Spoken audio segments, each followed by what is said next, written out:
Okay, I think we're going to get started. If you could take your seats, that'd be appreciated. First of all, thank you for coming.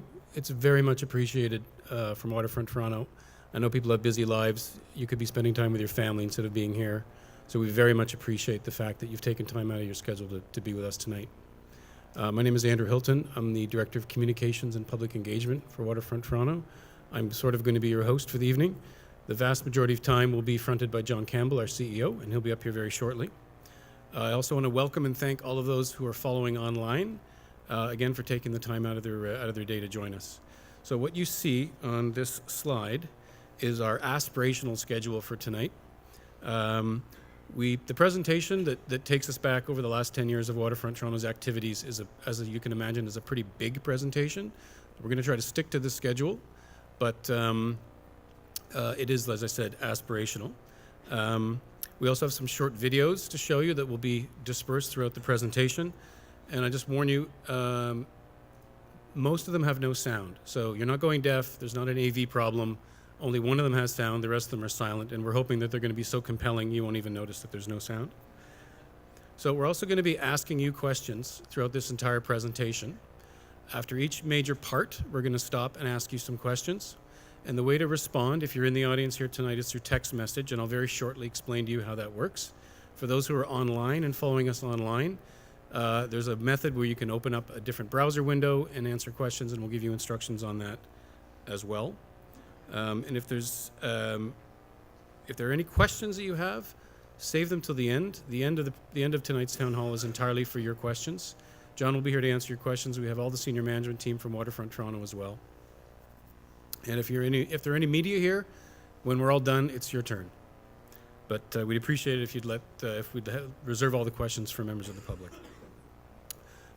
Two very important things. The bathrooms are at the back through the glass area and toward the back left, my left of the room, and there's a water fountain outside the entrance. We're not going to take any breaks tonight. We're going to go right through, so if you have to get up and do anything, that's fine. If you have to get up and leave early, that's also fine. We don't have a hard stop at 9 o'clock tonight. That's our aspiration is to be done by 9. If there's still a lot of questions to be answered and people are willing to stay, then we'll keep going. But again, if you have to leave at 9, then please go right ahead. There we go. Okay, so after each section, we're going to be asking you questions. The questions are going to be easy to answer. They're either going to be yes, no, or they're going to be multiple choice, 1 to 5. And we're going to show all the results of the questions at the end of the presentation, just before we take your questions. So first, you'll answer our questions, and then we'll answer yours.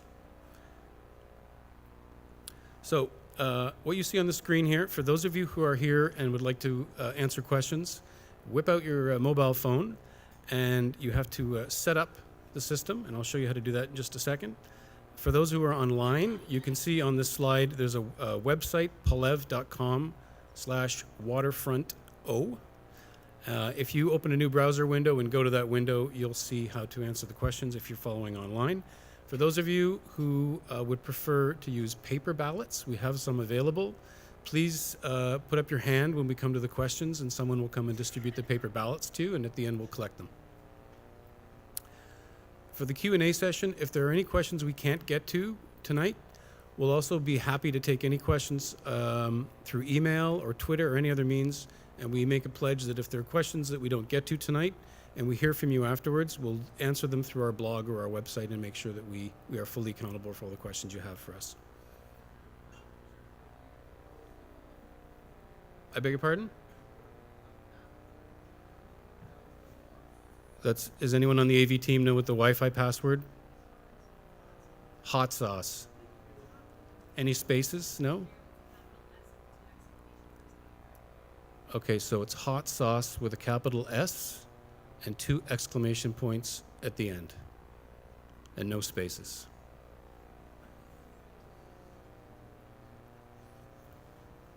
Okay, so here's the setup for mobile phones. You've got the number, it's 37607. Text Waterfront O to that number, and then you're set up. And then after that, all you have to do is text the answers to each of the questions. There's no charge for the text, by the way. If it is a yes or no question, A is yes, and B is no. And if it's a multiple choice question, when we ask the question, we'll show you on screen which answers correspond to which numbers. So you're either going to put in an A or a B or a 1, 2, 3, 4, or 5. We're going to try to make it as simple as possible. For those of you, again, who are following online on the webcast, there's the URL. Open up that window, follow the instructions, and again, it's simply a matter of entering A, B, or 1, 2, 3, 4, 5. So we're going to try to test the system by asking the question, a very Canadian question, how warm does it feel today? So you can see the different answers correspond to the different numbers, 1 through 5. What we're going to do is go ahead and send us your answers if you can. What we're going to do is play a short video while we give you time to text in your answers to this test question. Then we'll look at the results, and then John Campbell will come up and start the presentation. So we're going to start with the video. Our city, our town, always moving, ever morphing. From the concrete back to the waterfront, change is coming. Built by passion, designed with purpose. From the foot of Bathurst to the Leslie Spit, from a place to avoid, ignore, forget, to a place where we can live, work, and play. Our city is changing, and so are we. This is our Toronto. This is our waterfront.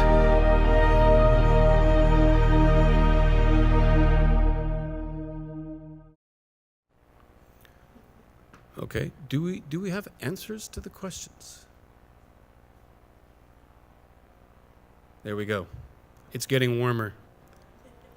That's nice. That's very optimistic. Okay, thanks for making sure that the system works. We appreciate that. And now I'm going to ask John Campbell to come up here and give his presentation. There's your changer right there. All right.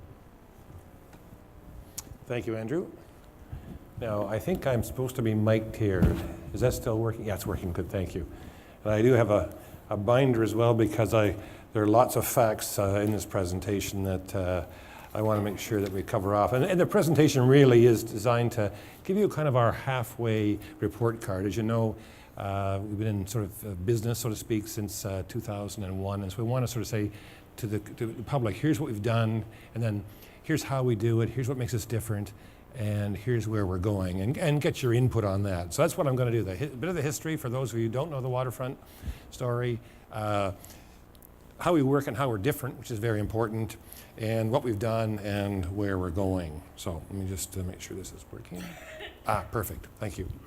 So when you look at the history, the first plans on the waterfront go back to the 1790s. Lord Simcoe did the first waterfront plan. I'm not going to take all the way back, but that's just a starting point. In the 1850s, of course, you had this huge land filling exercise going on, filling in the marshland, and all the land south of Front Street was being filled. And the last tranche was really in the 1950s when the St. Lawrence Seaway opened, and we thought we would become a very important seaport. So that didn't happen. And what happened in the late 90s, Prime Minister Chrétien and Premier Harris and Mayor Lastman tasked Mr. Robert Fung, who was our founding chair, to look at what should be done. And I think that they created a task force, and really it was, the outcome of that was, as part of the bid, we should revitalize the waterfront. And then that was part of the Toronto 2008 Olympics, which you've never heard about because it was the Beijing Olympics. So we lost that, but the task force said, without a doubt, that it was such an important issue that revitalization should go on regardless of the bid failure. So that's what happened. And Waterfront Toronto was created at that time to really oversee the waterfront revitalization across the waterfront. And the mandate was fairly clear. Really enhance the economic, social, cultural value of the land, provide an accessible and active waterfront for all, to encourage the involvement of the private sector in its revitalization, to encourage and promote public input, and to do all this in a fiscally self-sustaining manner. So I think most people don't realize just how big this is. This is the designated waterfront area. It's 2,000 acres next to the central business district of Canada's economic capital. And what we have here is a huge project that most people in Toronto even don't realize how big it is. It's space for 40,000 residential units, so a population of about 100 to 110,000 people, 10 million square feet of office space, so 40,000 jobs, plus cultural, recreation, retail, and so on and so forth. It's now seen as being about a $35 billion project, including all the capital required from the private and public sector. So there's about, of that $6 to $8 billion is a public sector investment required for roads, parks, and public features and so forth.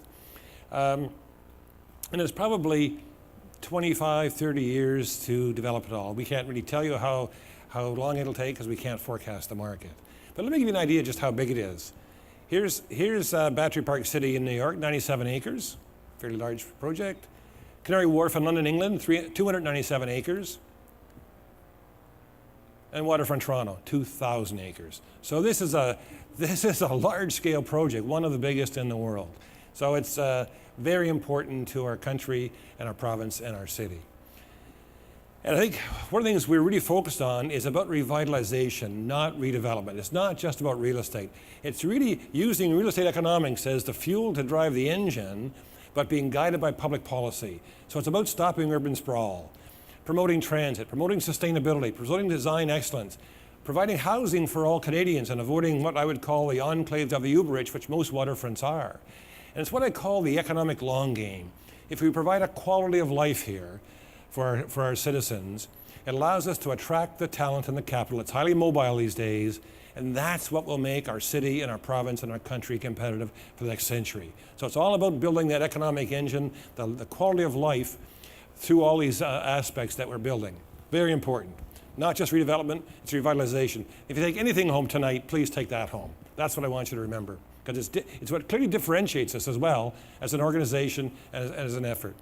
Now, the business model that we have is that each of the three governments have contributed, made commitments of $500 million plus control of land. And the public land down there is about 85%.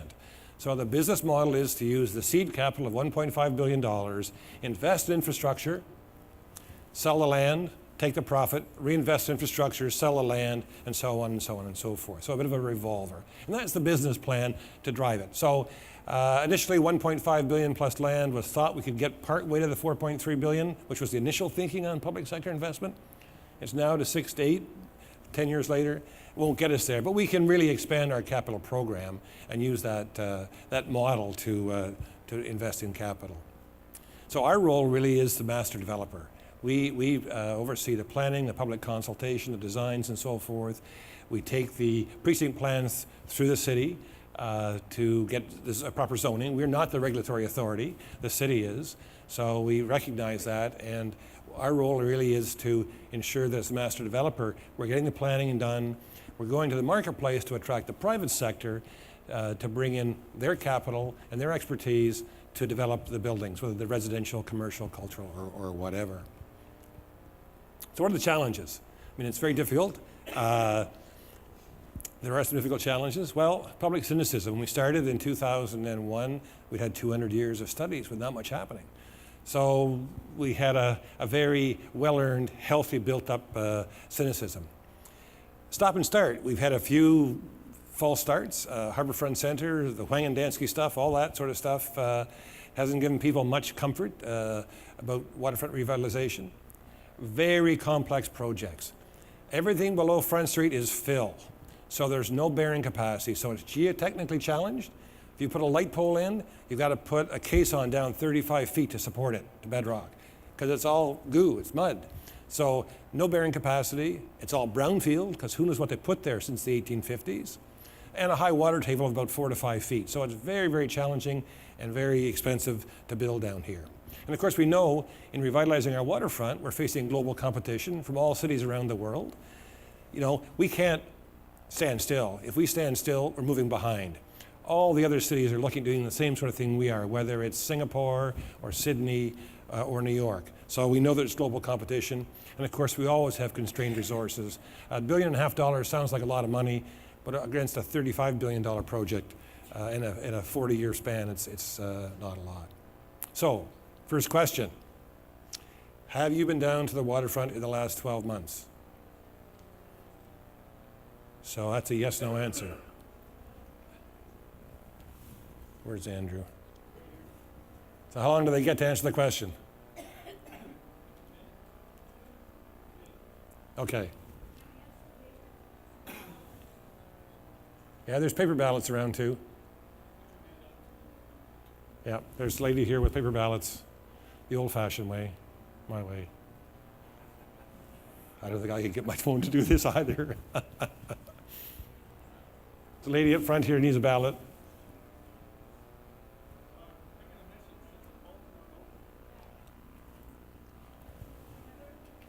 Andrew, someone says the phone's not open. Help. You voted? Well, your vote's the only one that counts. Yeah.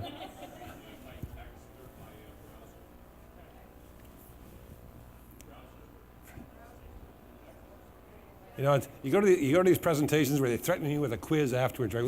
This time it's real. It's a quiz. Carol, there's a lady over here. Any other paper ballots? Here, gentleman in front. Sam?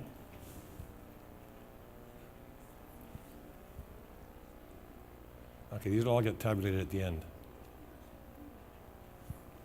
Okay, I think another question coming up. So I'll give you 15 seconds to put your pencil down on that one. So the question was, have you been down to the waterfront in the last 12 months? Next question is, have you been motivated to come down to the waterfront as a result of learning about a new park or a feature on the waterfront? Yes, no.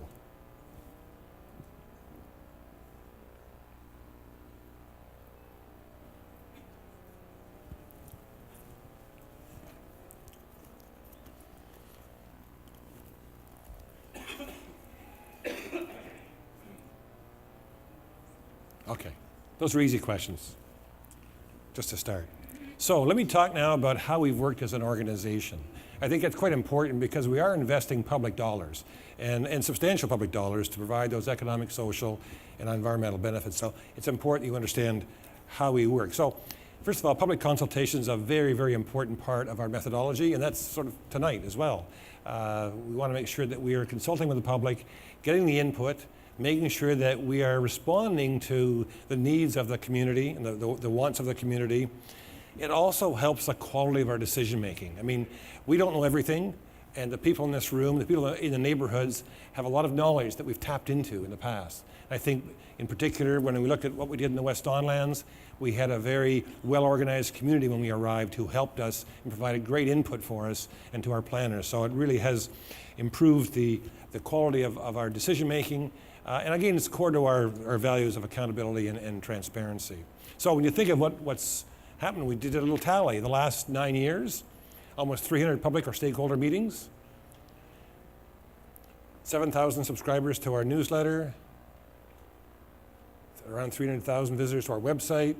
So a lot of stats there we looked at to basically show that we are trying to engage the public and in new ways, whether it's Twitter, Facebook, and so forth. So we're quite proud of that because it really is important for us to engage the public in their waterfront. Creating quality of place is important for us, and we do that a number of ways. We bring in some of the world's best design minds. We have 4 of the top 10 landscape architects in the world who are working or have worked on our projects. It's really been of great benefit. So we're getting great design, and that's really, really important. We have put in place Canada's 3rd design review panel, Vancouver, National Capital Commission, and then us. And that really has helped raise the bar of the quality of designs that are coming out. For example, we have over 60 design awards for various projects across the waterfront. 60. That's pretty substantial, and it shows the quality of work that's coming out and how the design review panel has raised the bar of design. I think Bruce Coubert said it well when he was introduced as our chair, and he's still there, of the review board. He said, I don't want good design, we want great design, and that's important. And of course, we often have international design competitions to attract quality design from around the world. So for example, when we did the Central Waterfront design exercise, we attracted 38 submissions from 17 countries worldwide. And this is when we held the reviews of those design competitions in Brookfield Place downtown, and great crowds out, and we selected West 8 from Rotterdam as the winning submission for the redoing of Queens Quay and the Central Waterfront. Also, consistency of design. This is one of the things that prompted us to really look hard at the Central Waterfront. You know, when you look at the waterfront as it was 10 years ago, you didn't know really whether you were in private space, the backyard of the condo, or in public space. So what's really important is that there is this consistency of design in the public space. So it tells you as a citizen, this is your space. It's not the condo's backyard, it's public space. And so you see here this design coming from West 8, which shows the granite boulevard, the twin alley of trees, the cutout maple leaves in the granite. And that design is going to be from Bathurst eventually right to Parliament. So you will know as a citizen, this is our place. And Battery Park City does a great job of this in New York, and others do. But our Central Waterfront was designed in a very higgledy-piggledy, hodgepodge fashion. We're trying to correct that by creating great public realm in the Central Waterfront. Also, what we learned, you know, when we started this thing, we looked at about 30 or 32 different waterfronts around the world. I visited, I think, about half a dozen myself, but our consultants had experiences in many, many waterfronts. And one of the things we learned was at very important public edges, so park edge, water's edge, do not put residential at grade. Because what happens is it unofficially privatizes public space. The flower pots move out, the lawn chairs move out. And so you want to make sure, in fact, that at those edges, park edges, you have public uses, so restaurants, cafes, shops, community centers, institutional uses, cultural uses. Ensure that, in fact, you're preserving the value, the public nature of that public space. Very important. We also, as one of our core values, a sustainability mandate. So we put in place a sustainability strategy in 2005, which governs everything we do, how we design, how we build, how we manage, and so forth. So it really is quite critical that we adhere to that. What we've done is one of those things is we introduced what we call our minimum green building requirements. In 2005, we started off with LEED Gold because that's what the market knew, and they understood it. It was a third-party assessment, and we've gone well beyond that now. So we now have a set of criteria as the market has matured and we've moved on and things have evolved. Basically, a much more performance-oriented set of standards that we assess and ensure that everyone who buys land through us basically has to comply with. So LEED Gold is one part of it, but things like green roofs, energy conservation, things like that. I'll give you a good example. This year, or last year, we decided that developers in future who bought land from us would have to build residential buildings with no shear walls. Shear walls are the block walls between units that demise the units, but they withstand the shear load of the wind. In an office building, you don't have that. It's a column and slab situation because the floor plate constantly changes with new tenants.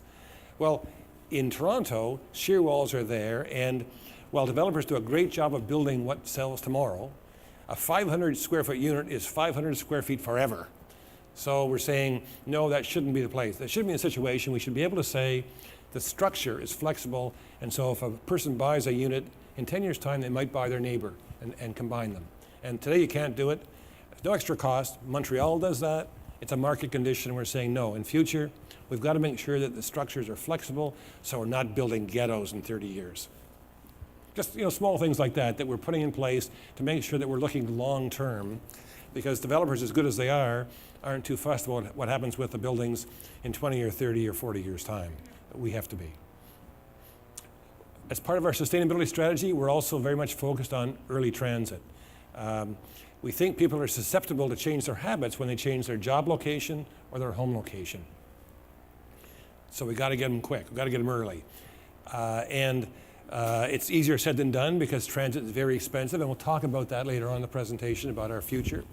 But it's very important that we get that so the person doesn't have to buy the second parking spot or even the first parking spot. They rely on the fact that every unit in the waterfront will be no more than 3 or 4 minutes away from a transit stop. If you look at what happened in Stockholm, when they applied this strategy to the project called Hemmerby Sjosted, they got a modal split change from the low 30s to the mid 70% of people using transit because they had it there early. And people, when they moved there, could take the transit. So it's very important.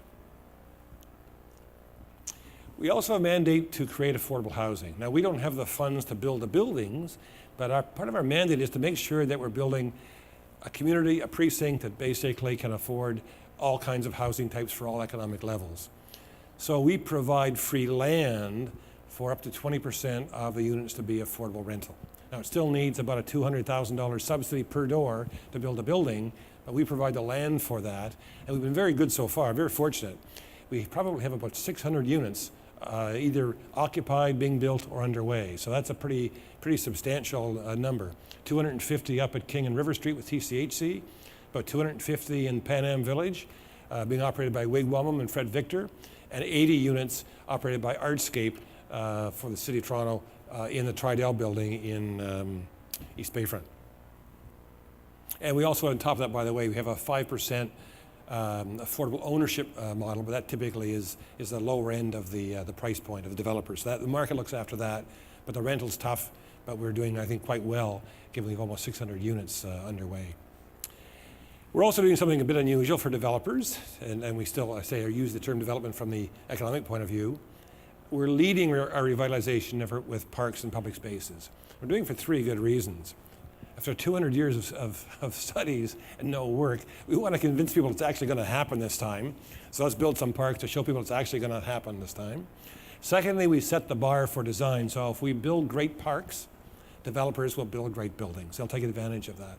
And lastly, if the business model requires us to sell that land, why not add value first by building the park? So it makes sense for a number of reasons to lead with that. Not the norm, but we think it makes sense in our case. We're also doing things like providing soil cells for healthy urban trees. On average in Toronto, a street tree lasts between 5 and 7 years.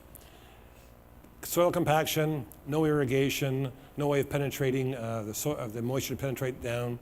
So what we're doing is in our promenades and our main public realm areas, we're putting in what are called Silva cells. And let me just show you a picture of this. That white bar is probably about that high. So each of these is about this high. And what it does, it provides a grillage filled with soil, and there's a lid on it, and it'll support truck traffic afterwards. But that provides for 30 cubic meters of uncompacted soil for every tree, because every tree should last 60 or 70 years, not 6 or 7. And so that really helps preserve this great quality. I mean, it's expensive, but it's worth it. Those of you who've been to south of France and seen the plane trees in Aix-en-Provence and places like that are 70, 80 feet tall, I mean, there's something special about that. We want to make sure that we don't have trees that look like the twigs on spadina. So we're also focused on the water side of the waterfront, because we can't ignore that. We are a waterfront. And so we've conducted a marine use strategy to look at and dealt with all the boaters and Ports Toronto and other users to make sure, in fact, that we're keeping that in mind. That as we build the waterfront, we're thinking, well, wait a second, we've got to have the edge usable for boats. It isn't just about the land side, it's about the water side. And also Aquatic Habitat. We're doing great work with our partner agency, Toronto Region and Conservation Authority, and they've been an absolutely fantastic partner working with us. Brian Denny and his team have just done a great job for us in those projects where we've assigned funds to them to do stuff. And here, under the Wavedeck, for instance, we've created Aquatic Habitat. And we've helped them clean the harbor in a way that where we started, we had, I think, something like 5 fish species in the harbor. There's now 27. Now, we can't take credit for that as a TRCA endeavor, but we're helping with making sure when we build things in the water, we're also focused on what the aquatic habitat on the lake bottom is to ensure that we're promoting places for fish to breed and hide and hunt and fish and so forth. Also trialing WUNRFs, a Dutch term that refers to living streets. And this is a situation, it's a street typology we're trying in the West Don Lands that's new to Toronto. It's a European typology, and it's one where there's no one in the street who gets priority. I know that many of us get in our car and the black stuff curb to curb, that's our right of way. This is different. This is basically a pedestrianized surface, and nobody has the right of way. Pedestrians, bicyclists, vehicles, they all have the same rights and no rights. So we're trialing that on the back streets of West Don Lands, and we're hoping that will be help make the community a more livable community. We're also doing some other different things. And again, I focus on the differentiators because I want to focus on those things that are different from normal real estate development. I got lots of pictures to talk about buildings afterwards, but these are the differentiators that make what we do with you so important. It's about being guided by public policy. And here's a classic example. We know that if you look at our overall project, we have to take out 2 million cubic meters of brown soil and bring back 1 million cubic meters of clean soil. That's a lot. So we had a study done by the Ontario Centres of Excellence to look and see what's the impact of that if we just adapt the normal market approach, give a piece of property to someone and let him dig and dump, i.e. excavate, take the dirty soil up north and put it in somebody else's backyard. So that's the norm. I shouldn't say somebody else's backyard, in a licensed facility. That's the norm. Doesn't solve the problem, but it's a norm. So what does that mean? And so we had a look at this, and they told us that, well, when you look at road wear and tear, congestion, accidents, fatalities, public health costs, because we're a single-payer system, it means $65 million more of public expenditure just to laissez-faire and let them do that. So we said, well, that's not good. Now, we don't have $65 million to write checks to give developers to treat their dirt. What we did do, though, is say, well, let's find a different way. And so we had a pilot program to see, can we clean this soil and reuse it? And we had 2 firms in, a Dutch joint venture and a Belgian joint venture to trial it, and yes, we could. And then we created a private sector business model to make sure this could be done without public expenditure. So we tell our developers now, we say we now have a private sector operator in, and we've induced him to come in because we said, we'll give you feedstock. We tell our developers, you've got to take your dirt here as long as it doesn't cost any more than dig and dump. So if it's $100 a ton or a yard to take it up to wherever, and this guy can charge 99, and that's basically what happens, it gets cleaned. So it's a way for us to basically try to affect public policy and craft a unique business model that allows it to happen by the private sector without it costing the public sector any money. So no discount to the land. It's basically this guy gets the business as long as he undercuts the dig and dump price. We're also doing something very, very neat. This is something a lot of people don't know about. One of our concerns back in 2004 was we looked back and said, how do we attract jobs back downtown? Because before 2004, there had been 10 years of building along the 407, about 11 million square feet of office space built in 10 years, 500,000 square feet built downtown. Nothing. Maritime Life Center on Yonge Street, Yonge and Queen, was the only building in 10 years. So we realized in talking to people like the Intelligent Community Forum in New York, which monitors intelligent communities around the world, that there is a way to attract jobs. And Glasgow was the winner of the Intelligent Community of the Year in 2004, and they had gone from a 17% unemployment rate when they lost their shipbuilding in the Clyde River Valley down to about 4% by adopting this strategy of bringing in broadband and bringing in high-capacity systems to basically change the employment base. We did that since 2004. And what we've done is we brought in a carrier called Beanfield, a local provider, and he's providing the network for us. And again, this isn't public dollars. This is actually trying to create a public sector model, or private sector model that works. So Beanfield provides part of the capital, and we go to the developers and say, you want to buy land from us? You've got to hook up your condo, and you've got to pay us so much per door towards the capital, and you have to sign your condo up for a 10-year contract for $60 a month per unit, but start up with 100 megabits per second. Synchronous, up and down same speed with no data caps. It is the first open access broadband system in Canada and second in North America. By that I mean, open access means anybody can get on, all the carriers can get on. At home, you have Rogers, TELUS, or I have Bell, and I get Bell Internet, Bell TV, Bell Telephony, but that's it. Carriers compete on hardware. This is one highway, everyone can go on, and the carrier has a 10-year contract, but he has to stay in the top 7 of the world when it comes to price performance. So 2 months ago, he went from 100 megabits per second to 500 megabits per second, still at $60 a month, with no data caps. Nobody in Canada gets that. This is a really incredible feature that we want to help bring jobs back downtown. And it's working. I mean, I think we're building an innovation corridor along Queens Quay, and we have the Menke's project, which is going to kick it off based on this model. And we also have an IBM portal that we're putting in place, and we're going to have applications that add sizzle to that as we move on. One of the things we've done, and part of that as well, is make sure that we're actually taking a little more money from the developers than we're paying the carrier. because we're paying the carrier to wire up every building, including the affordable rental. Nobody should be left behind. So what we're doing is using a private sector model to ensure that everybody in the community, including those who are less economically advantaged, to take advantage of this, so no one gets left behind.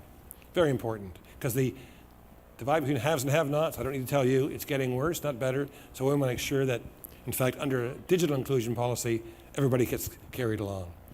Partly because of what happened, and led by my colleague Christina Werner here, we were selected by the Intelligent Community Forum in New York, which monitors 400 cities around the world, as being the top intelligent community of the year. So it's a city award for the City of Toronto, but I would say that we had a large part in making sure that what we did won it. So, thank you. We also do strategic land purchasing. We're not out to basically buy land from developers or owners that are down there. We buy land where it's possible, where it's strategic, where we think we can assemble blocks to make sure there's a developable block, or if something comes up that is advantageous, we've taken advantage of that to buy certain pieces of land.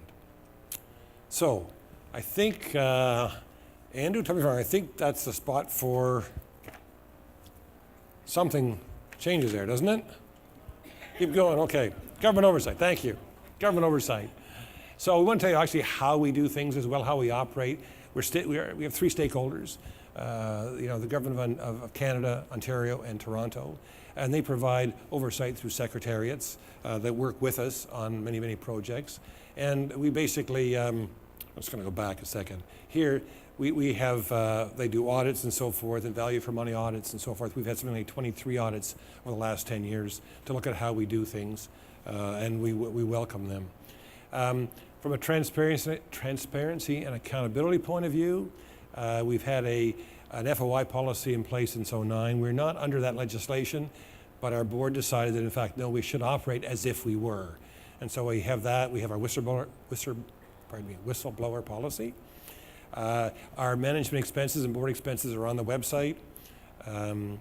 We have the disclosure of our staff salaries because, in fact, we're partly funded by the province of Ontario. We have a fairness advisor. I mean, part of our routine is to go to the marketplace when we sell land to get developers, and we have that overseen by a fairness advisor who is former Chief Justice Coulter Osborne, who's also our open meeting investigator. And what we do is, because we have three governments as stakeholders, all our policies must meet the more stringent of any one of the three governments. And from our board's point of view, our meetings are open to the public. We have in-camera portions where we talk about HR issues or commercial transactions, but in general, they're open to the public. We post them on the website, typically 1 week prior to the meeting. And I provide an update each meeting on what's happened to the board. And we have presentations from staff on various topics of interest at the time. And of course, we have our financials that are audited and are always on the website. Just a small note, cost containment. We're, like everybody else, concerned about costs. We've had a freeze in executive salaries for 5 years now. Our salary bands below that have been frozen, so under the provincial legislation, people can move up the band, but the band itself can't move up. So there's sort of a dampening of salary increases because of that. Where our staff level is constant. Any staff additions have to be approved by me personally. We have travel restrictions.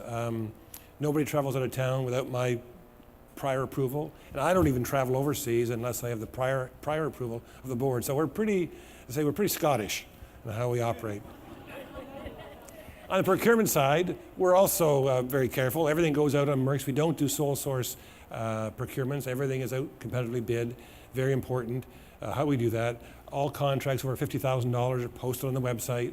That creates problems at times because when we do RFPs, it isn't always about cost. It's about a combination of cost and value and quality. So it makes it a bit awkward, but we post it anyways.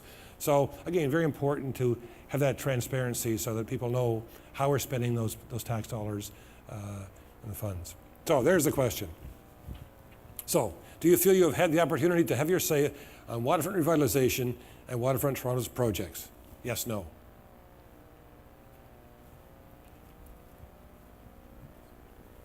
Oh, thank you.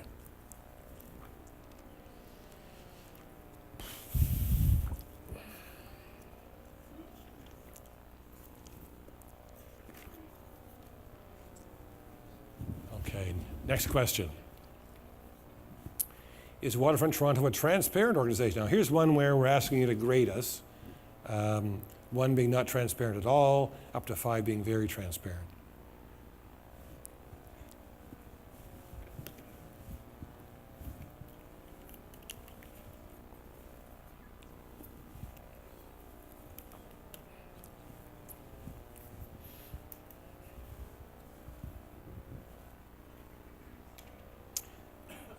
And the next question, is Waterfront Toronto an accountable organization? Again, the same scale. That lets you use some nuances there as to whether you think we're a rogue organization or whether we're very accountable.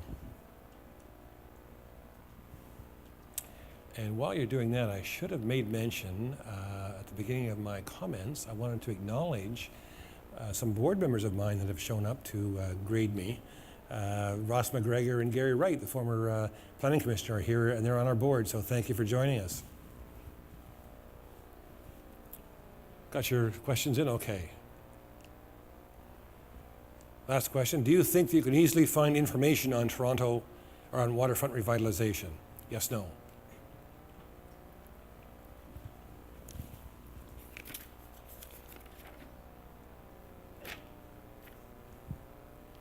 Okay, so that's the last question in this session. And we're going to go on now to show you what we've done.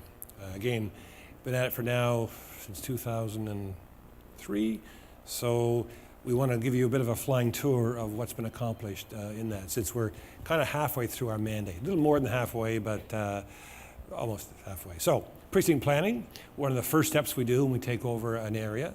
And what we've done really is done the West Don Lands precinct plan with great input from the community, I might add. So we've got a great plan there that we think everyone's happy with. And now it's being developed, of course, with the Pan Am Village. The East Bayfront precinct plan done by Coder Kim.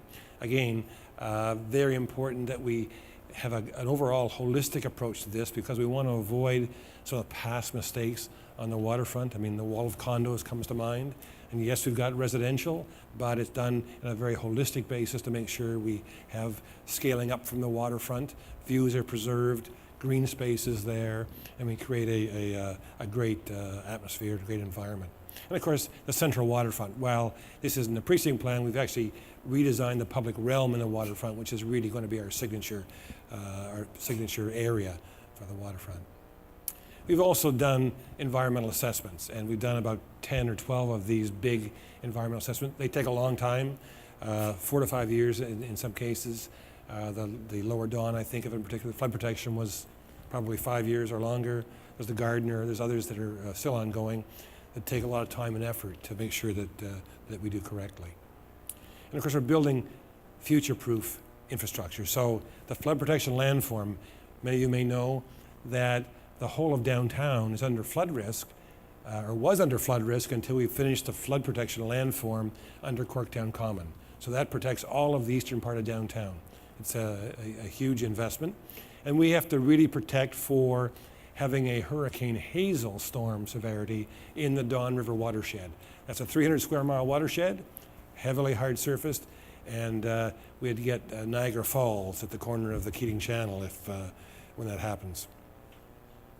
We're also involved in land servicing. Of course, if we're selling land, we've got to make sure it's serviced. This is a shot of East Bayfront, the Bayside project, as we're putting in the streets and local services. But we also have to think about the major services. So we have a huge stormwater facility going in the corner of Cherry Street and Lakeshore. You don't see it, but it's a monstrous project that basically is going to treat stormwater before it gets released into the Keating Channel. And this will treat stormwater from East Bayfront and the West Don Lands. A very big project. We also have many parks and public spaces, and we're great believers that great cities are defined by their public realm. Not so much by the buildings, but by the public realm. Great parks and the boulevards of Paris come to mind. So we've done a lot in parks and public spaces, about 23 new or improved spaces. And I'm going to fly you from the very far east to the west. So, and some of you may not have heard some of these projects. Port Union Waterfront Park, 3.8 kilometers of new waterfront trail and park out by Port Union. Spectacular, done by the TRCA for us, did a fabulous job in creating this brand new park space south of the railway tracks. Lake Ontario Park, we've worked on the master plan, not yet authorized by City Council, but we're working on it. So we did a lot of work on making sure we brought all those pieces together, and we're actually kicking off some early starts very shortly in baseland trails and things like that to try and get started on that project. That'll take a long time. That's fine. We'll get a master plan established and we can pick away at it over the years. And of course, Tommy Thompson Park, which is part of Lake Ontario Park, and we've invested about $8 million with the TRCA in bird blinds, buildings, washrooms, trails, and so forth to let them upgrade the facilities in this piece of Lake Ontario Park. And Cherry Beach Sports Fields. These are on Unwin Avenue, pardon me. We had to take away 30,000 cubic meters of brown soil and bring back 100,000 cubic meters of clean soil to build this. I call it the Cherry Beach Sports Plateau. As you go up, it's because we have a huge layer of clean soil that we had to do to protect the users from the contaminants underneath. And of course, soccer teams and so forth, they're going to need washrooms. We built that. And of course, access to Lake Ontario Park down Leslie Street, so we've greened Leslie Street and tried to make an improved entranceway to a future Lake Ontario Park. Corktown Common, sitting on top of that flood protection landform I mentioned a little while ago, a 17-acre beautiful city park. It really is stunning. Rather than take away the soil we used to surcharge the area and squeeze out the water, we redefined it, reshaped it, and made it a beautiful community park.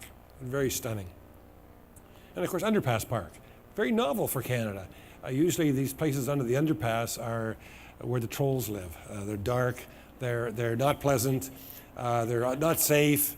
So what we said was let's be creative. Let's use that area as a free roof. And so we've created a well-lit, well-used community space between River City and the Pan Am Village as a connector piece, but that is safe and dry and usable for the community.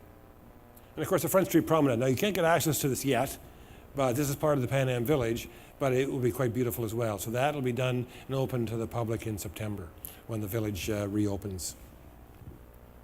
Sherbourne Common North, quite a stunning park. This shows here how we've combined public art with parks and recreation and infrastructure, because the stormwater we collect in part gets pumped into the pavilion at the bottom of Sherbourne Common.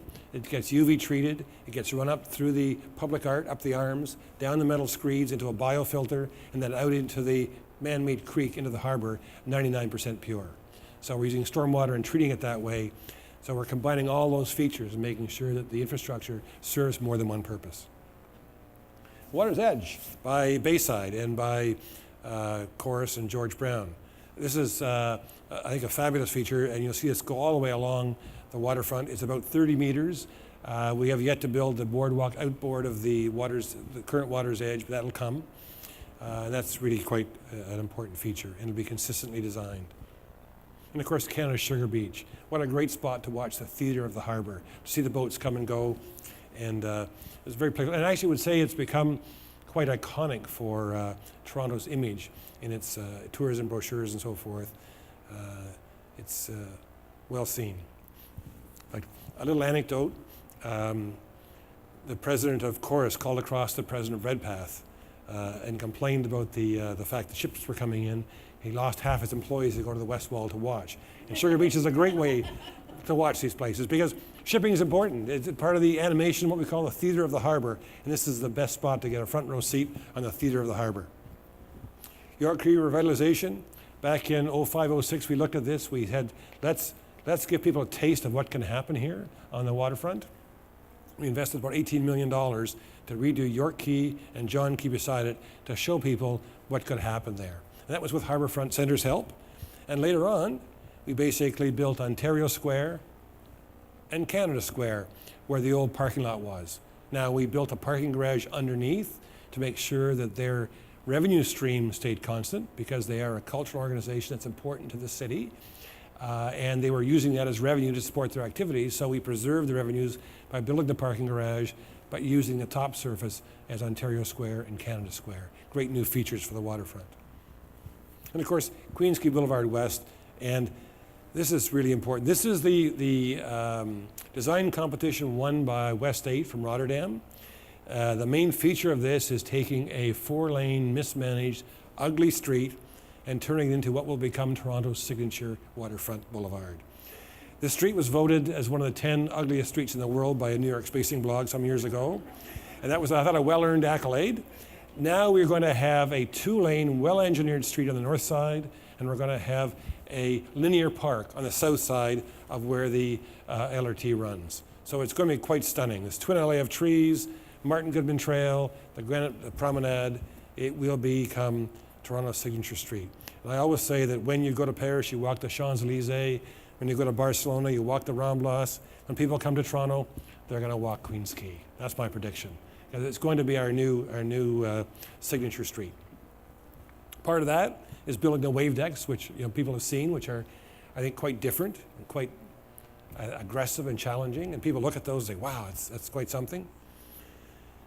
The Breeze wave deck and the Spadina wave deck, all built early on because we wanted to show people early quick starts to this Queens Quay Boulevard redo. And of course, the Portland Slip as the last piece of Queens Quay. This has just opened up, and it gives access from Queens Quay Boulevard out to Ireland Park, which is quite a stunning little park in itself. It really is. That's quite a stunning area. So commemorating the 1840s when the Irish immigrants came to Canada because of the potato famine. So I think there's a fly-through here. Do I press the button? Okay. Giving you a glimpse of what Queens Quay should look like when we're all finished.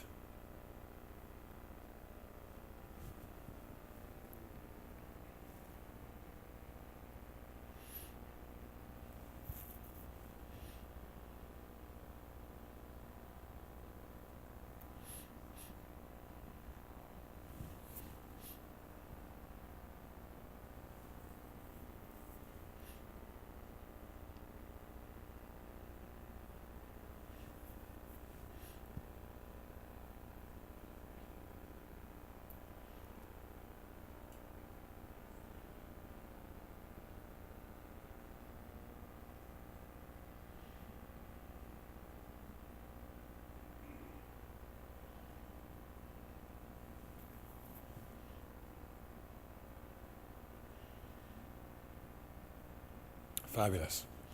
Can hardly wait. Isn't that great?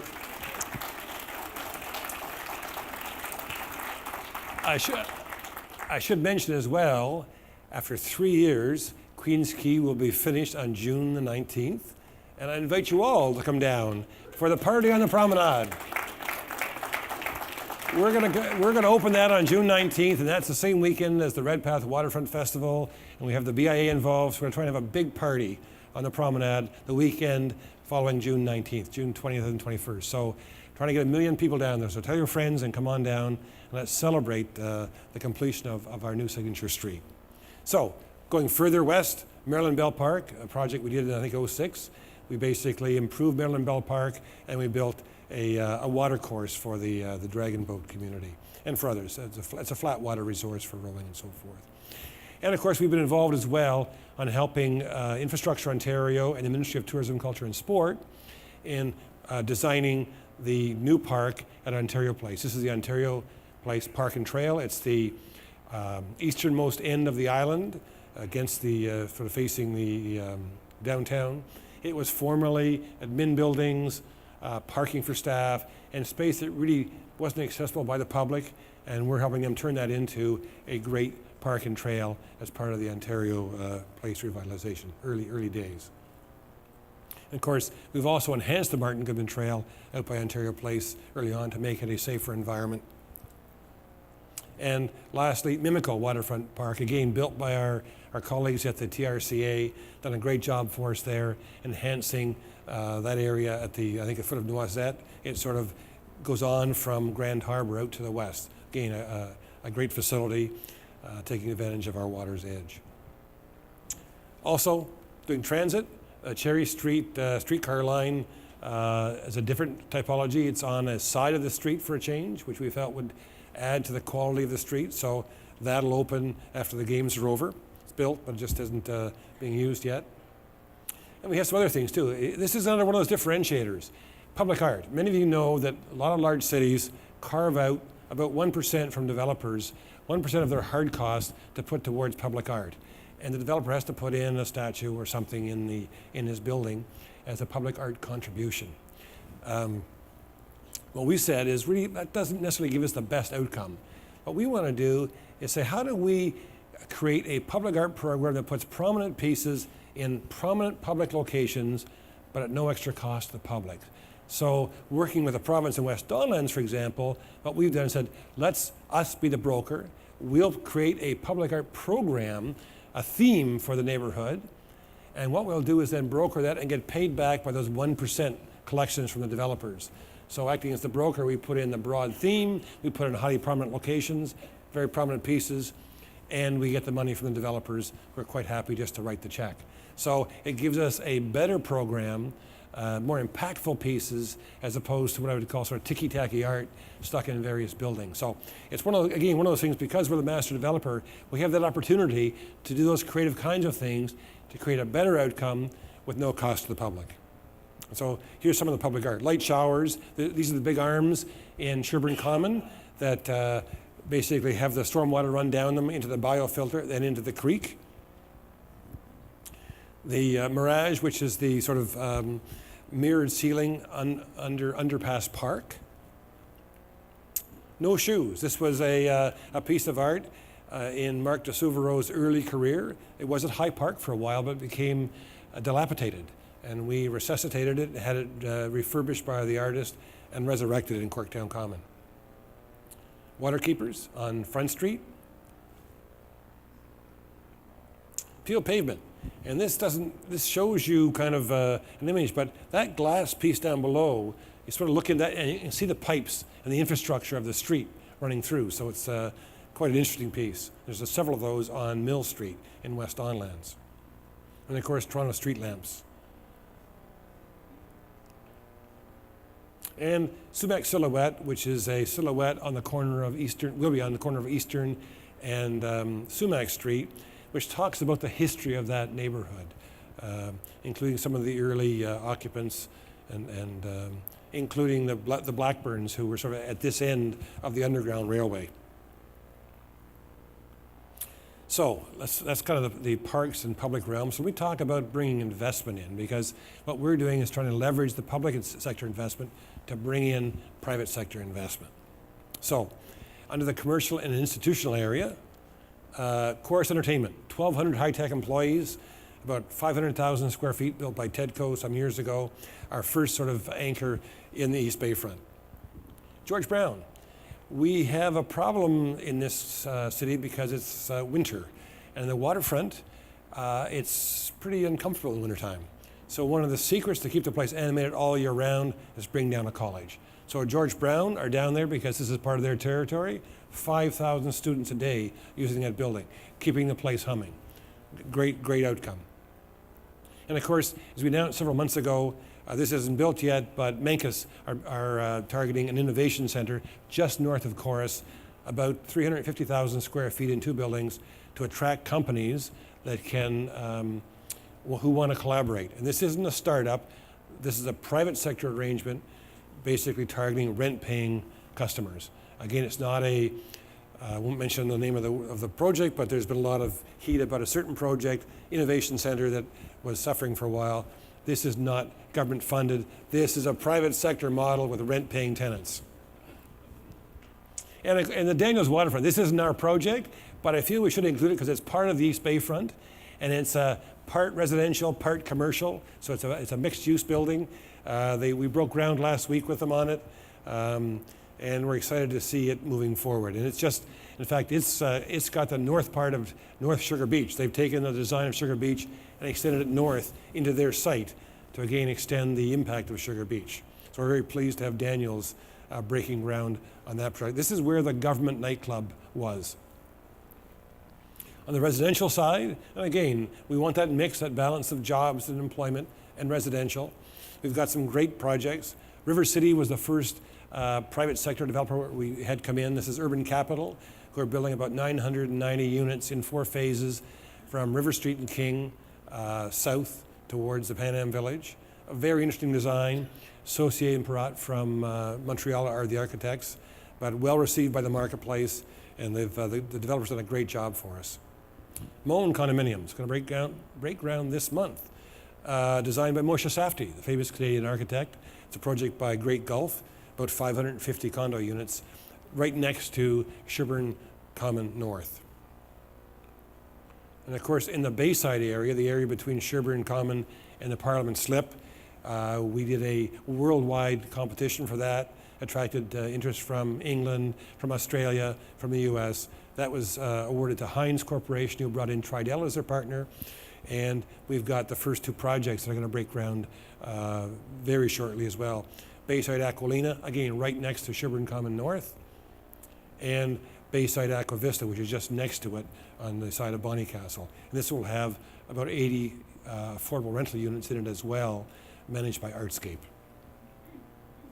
And of course, we also have the TCHC, who are building 250 units in 3 buildings at the corner of King and River Street as part of our project. So we're very pleased to have them. It's very difficult to get the funding to support affordable housing, and we've been very successful so far in getting about 600 units up and running. And of course, the Pan Am Village. This has been a phenomenal outcome for us. I mean, we did the planning for the precinct with the community, and then along came the Pan Am opportunity. And so what they've been able to do is actually build what we told the community and the city we were always going to build. So it isn't about building barracks for athletes and figuring out what to do with them later. It's really about building exactly what we said we'd build for the city up front, letting the athletes use it for 2 months, and it goes back to its end use. So in here, we have the YMCA, we have a George Brown student residence for 500 beds, we have 2 affordable rental buildings, one occupied by Wigwamum, an Aboriginal organization, the other by Fred Victor, and then the balance being market condominiums, many of which are sold already. After the games, there's 3 more blocks they will develop as part of their deal with the province to get their money back to pay for the effort. So that's about $1 billion investment. And I think to a large part, we were successful as a city and a province in getting the games because this work was already underway. When we had the selection committee up in the summer of '09, we took them out there and showed them the bulldozers and the stuff digging and the services and going in. So for us, that was an important part of actually winning the bid from the PASO organization. Here's something that wasn't so successful. We're being honest and accountable and forthright. We really still are proponents of district energy. We think that's the right way to go long term. If you look at the Northern European communities, this is really important. They've been very successful at it. We've not been so successful. And the reason is, you normally think that, gee, let's get in there when you're building the streets and put the stuff in, and then you're all set. But the business model requires a lot of capital up front, so it means you need a lot of customers day one. So you can't put in $100 million worth of capital and gut your customers over 20 years. It just doesn't work. Now, my view, no doesn't mean no. No means not yet. And so what we're saying is we're still working on this, trying to promote a similar use for this site that incorporates district energy. And what we've done with the help of the city in our zoning in East Bayfront, for example, we've said, let's have the zoning dictate that if district energy is commercially available in the street, developers have to hook up. And for the existing condos that are there today, we're insisting our developers put in heat exchangers in the apartment suites that can handle the temperatures delivered by district energy. So there's no conversion afterwards. It's basically plug it in and convert to district energy when it's available. So not a great success story, but in my view, it's a not yet story, not a no. So where's the money gone? How have we invested our $1.3 billion so far of government funding? Here's the broad breakdown. So you can see it actually totals 1.4, different time frames. Most of it in parks and infrastructure projects, some planning, land acquisition of about $130 million. And we have other projects as well. And here's where it's different. That we don't have total control over that $1.5 billion commitment. There's flow-through funding that we're basically goes through our books, but is dedicated by government direction to certain projects. And we also have government-directed funding, which comes out of our budget, and we never see the money.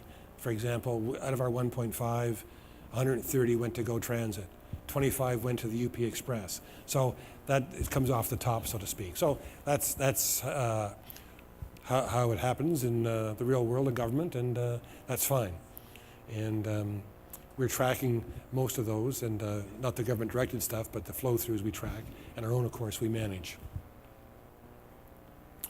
So how do we measure success? With all that investment? Well, economically, there's a variety of ways. One is the economic measurements, and then there's other measurements we apply as well, because we say we're directed by public policy, so we have to look at those metrics as well. In the economic side, we had a study done in the summer of 2013, because that really was our 10-year mark. And we had a consultant use a Statistics Canada model. It wasn't something we cooked up ourselves, but basically it was a federal government model to look at what is the impact of our investment to date. So we had invested about $1.26 billion to date at that time. But that investment through direct and indirect taxation had generated about $622 million of taxes back to the three levels of government. And that's income tax, sales tax, HST, product taxes, and so forth. So it looks at the total direct and indirect impact of that expenditure. But, and so also, by the way, of our expenditure, most of it was in the region. So 88% Toronto, 96% in Ontario. So again, helping the local economy. However, that investment has allowed us to attract $2.6 billion of private sector investment. It's the Hines, the Great Gulf, the Urban Capital, and those kinds of people. You can see the first 6 projects, and that's the first. I mean, there are many more to come based on what we've done, but that's basically generated commitments of $2.6 billion. And that, in turn, will reflect in $838 million going back to the governments.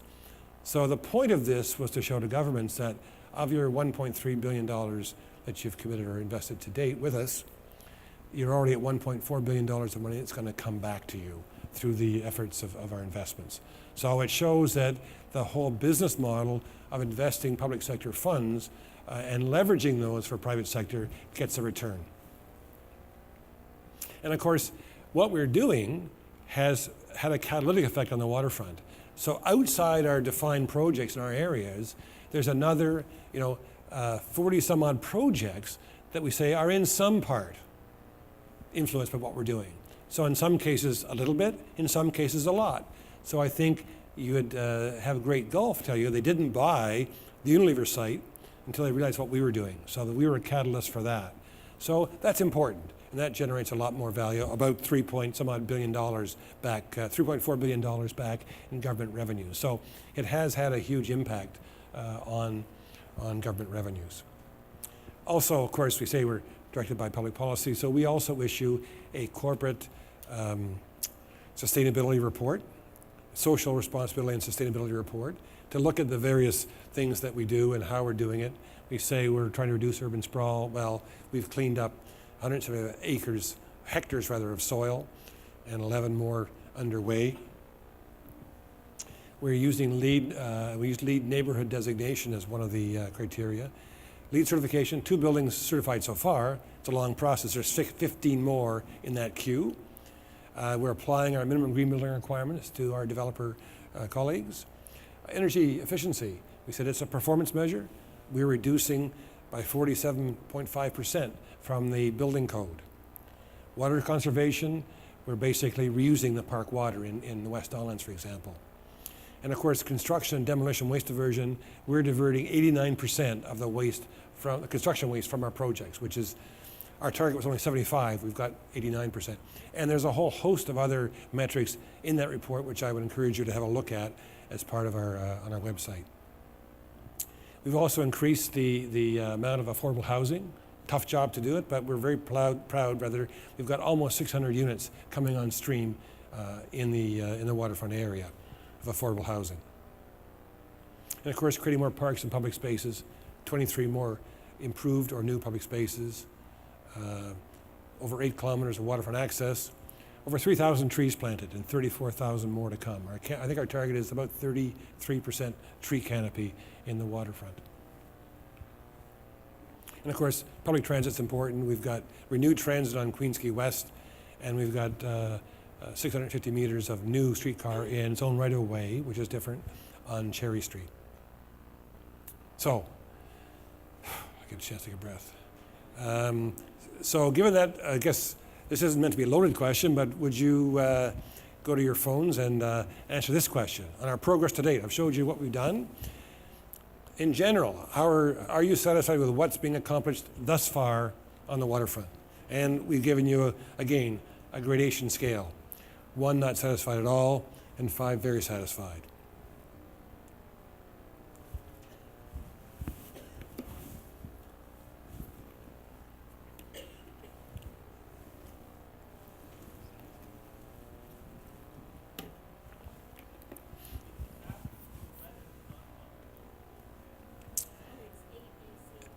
It's A, B, C, D, E corresponds to 1, 2, 3, 4, 5, apparently.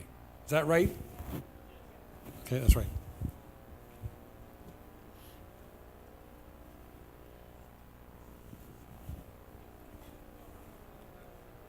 Doesn't work? Numbers work. Is that right? Well, I'm happy you're with a pencil. Sorry.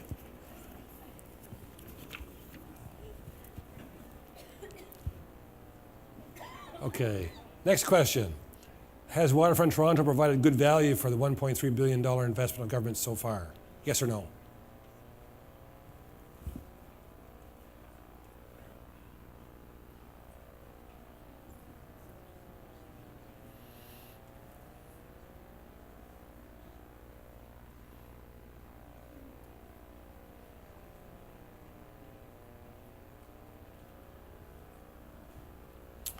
Question. Do you think Waterfront Toronto has delivered on its mandate it was given? Yes or no?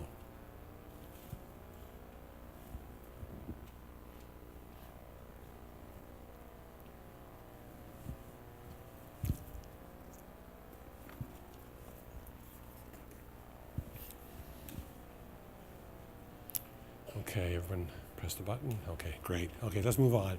So we've come a long way, but our work is not finished yet. You want a video? I'm out of queue, sorry. What's glimpse of the future. No sound.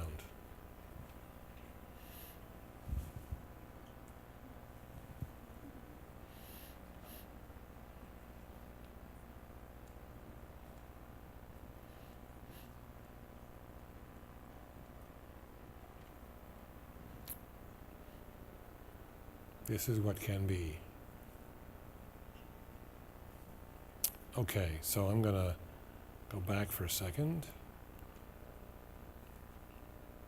Okay, mouth of the Don River. I mean, there's been an effort for the last, must be 25 years to naturalize the mouth of the Don River. Where the Don comes into the harbor should be the jewel of the harbor, not what it is today. It's sort of where all the flotsam and jetsam collects, refrigerators and sofas and all kinds of stuff that floats down the river.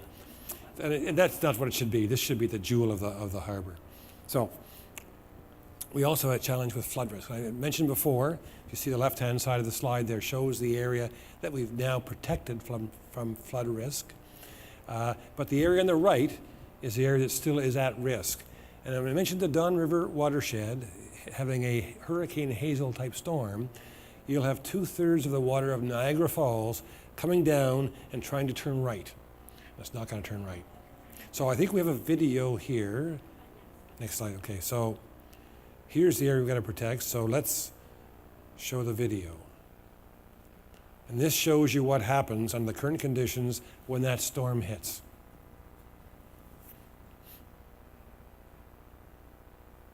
And you can see down below, the red bar moving along shows you the severity of the storm. Here it comes. Leslieville, Riverdale, Unilever site. So that's not going to work too well. We have to fix that. How do we do that? And so the answer, through a very long environmental assessment, looking at a variety of solutions and using a design competition, we came up with Michael van Valkenburg and Ken Greenberg, as part of the team, is here tonight. Thank you, Ken. Came up with this brilliant design of taking this channel and making 3 outlets for the river.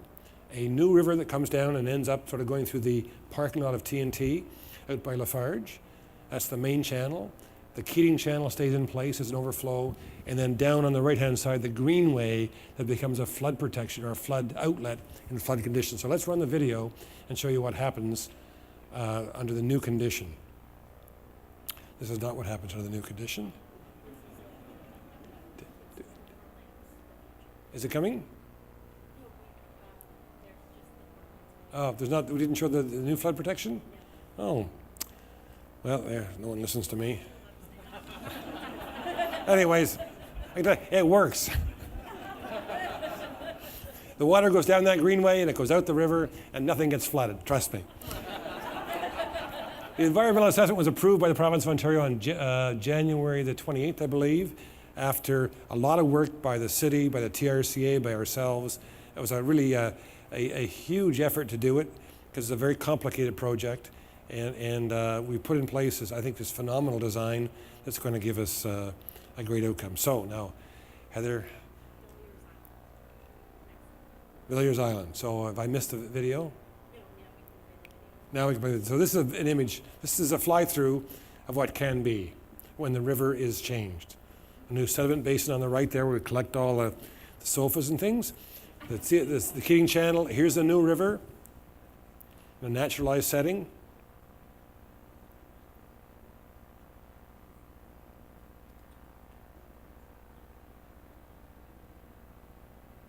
And past the new park, Promontory Park.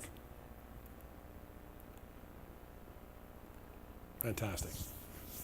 That's what can be. That's what will be.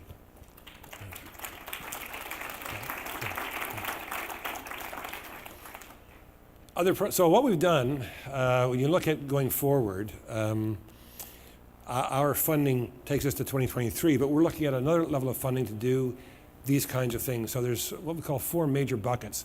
Flood protection is the first bucket. Transit's very important as well. It's the second bucket. We've completed an environmental assessment with the city and the TTC and ourselves to look at how do we bring transit, higher order transit down into East Bayfront. Very important for commercial development to be able to have a direct connection to Union Station. So we have a very good EA. Unfortunately, it's very expensive. It's about $525 million when you include the rolling stock and the tunnel and the station and the redoing of Queens Quay itself, which is about $150 million for street work. So it's very expensive. So that we haven't lost sight of that, but we have to have another look at that to make sure we don't think of maybe more cost-effective ways of bringing transit down there. Because it's great to have an environmental assessment that says $500 million, but I just don't want a $1 million binder sitting on our shelf and nothing happens. So we got to find a way, and we want to re-engage with the city and others to think, are there better ways, more cost-effective ways of bringing this transit down into this area? So I mentioned the $150 million. Well, that's to do Queens Quay Boulevard East. So we want to take that street typology we've got in the west and extend it right across to Parliament Street. We also have to do land servicing. Again, we've got blocks of land that's going to come up. So our third bucket, first bucket, flood protection, then transit, then land servicing, and lastly, public realm improvements, which are very important as well. So, and we've got some examples of what we're targeting in the way of the public realm. Aitken Place Park in Bayside. You can see that little square in the middle, Aitken Place Park. We have to relook at the north-south connections to the waterfront from the CBD. They're pretty grim, and we need to figure out how we enhance those, perhaps using public art to bring people down and make it a pleasant experience. We want to finish the Water's Edge Promenade and the Central Waterfront, including the footbridges, to make it a continuous walk along the water's edge. We have the Foot of Young Park. We bought property from the Toronto Star, and what we're doing is turning that square parking lot into a rectangular piece by swapping some land with Pier 27, the developer next door, to give us a linear piece that goes down to the water. And that should be almost like a Navy pier. That's where the cruise ships should come in when they visit Toronto from afar. And that will be part of the Jack Layton Ferry Terminal redesign. We want to include right from York Street over to the Foot of Young Park to look at a complete redesign. And that that design competition is one of those ones that's underway now. The jury's looking at it, and we'll have a recommendation probably from them in about 2 weeks' time, I believe, as to what features we should incorporate to redo what is a pretty grim ferry terminal. And of course, other things we're working on, some contentious ones, the Gardiner Expressway. We completed an environmental assessment with the city last spring, and we recommended to City Council that we take it down from Jarvis Street to Don Valley Parkway. This is a very contentious issue. We recognize that. And that involved about a 6 to 7 minute incremental delay for commuters coming from the northeast. So we were asked by council to go back and look at what you might do to mitigate that impact, as to what is to look at a hybrid solution that had partly keep up and partly change the location of, to maintain the functionality of the expressway, but do some relocations. And so we're finishing that up now and going to go back to the council, probably May, June timeframe with the results of the questions I asked us. We're also involved in Billy Bishop Airport, and this is a very contentious issue, and it's a very serious issue. The corporation's view on this is that we're very concerned about the scale of the airport. For us, it's not necessarily about the technology, it's really how big should the airport be? What's the size? We don't want any one element in the waterfront to overwhelm the balance of it.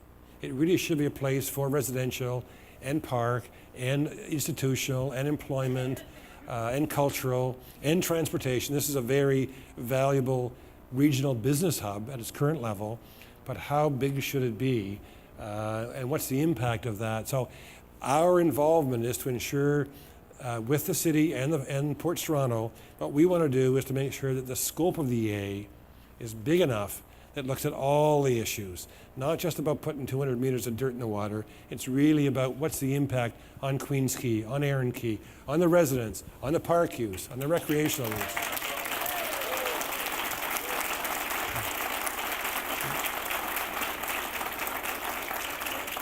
And I think in talking to my colleague at the ports, at Toronto Ports, Jeff Wilson, he appreciates that. And I think we all want to know what's the right answer here. How big should it be? How does it fit into the overall regional plan? So very important issue, and we're charged with it, but we're not driven by ideology. Let's get the facts. Let's figure out what this should be and how big it should be and go from there. And at the end of the day, on both the Gardiner and the Port Authority, thank you. There are lots of views. Anyhow, the important thing is to get the facts on the table so your elected representatives, City Council, can make the right decision.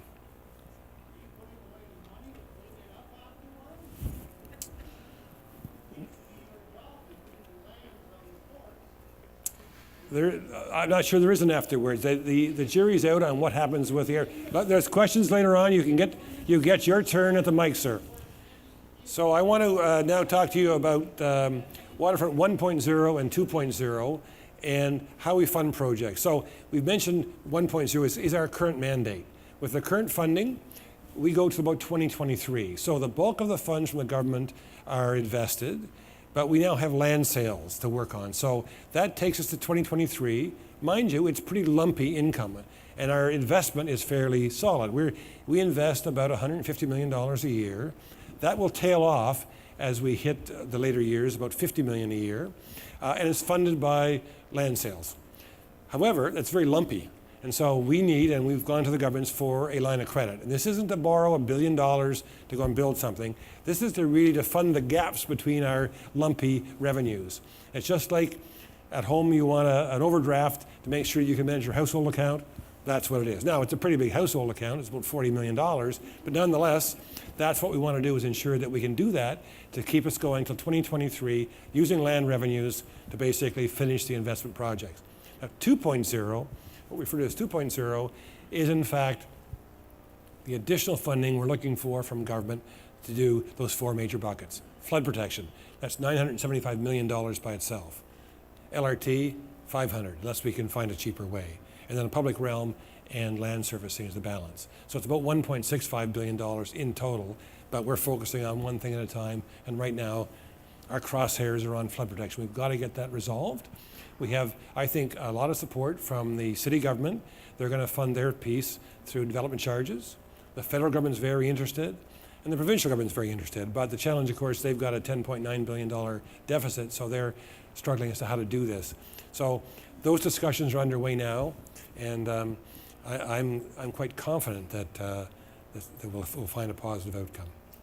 So that's, because I'm addressing this because people think that we're running out of money. No, we're not. We go to 2023, but we're looking for another level of investment to do these major investments to make sure we can actually revitalize right around down to the ship channel. Okay, questions. Next question. Do you feel Waterfront Toronto has set the right priorities for the next phase of waterfront revitalization? Yes or no?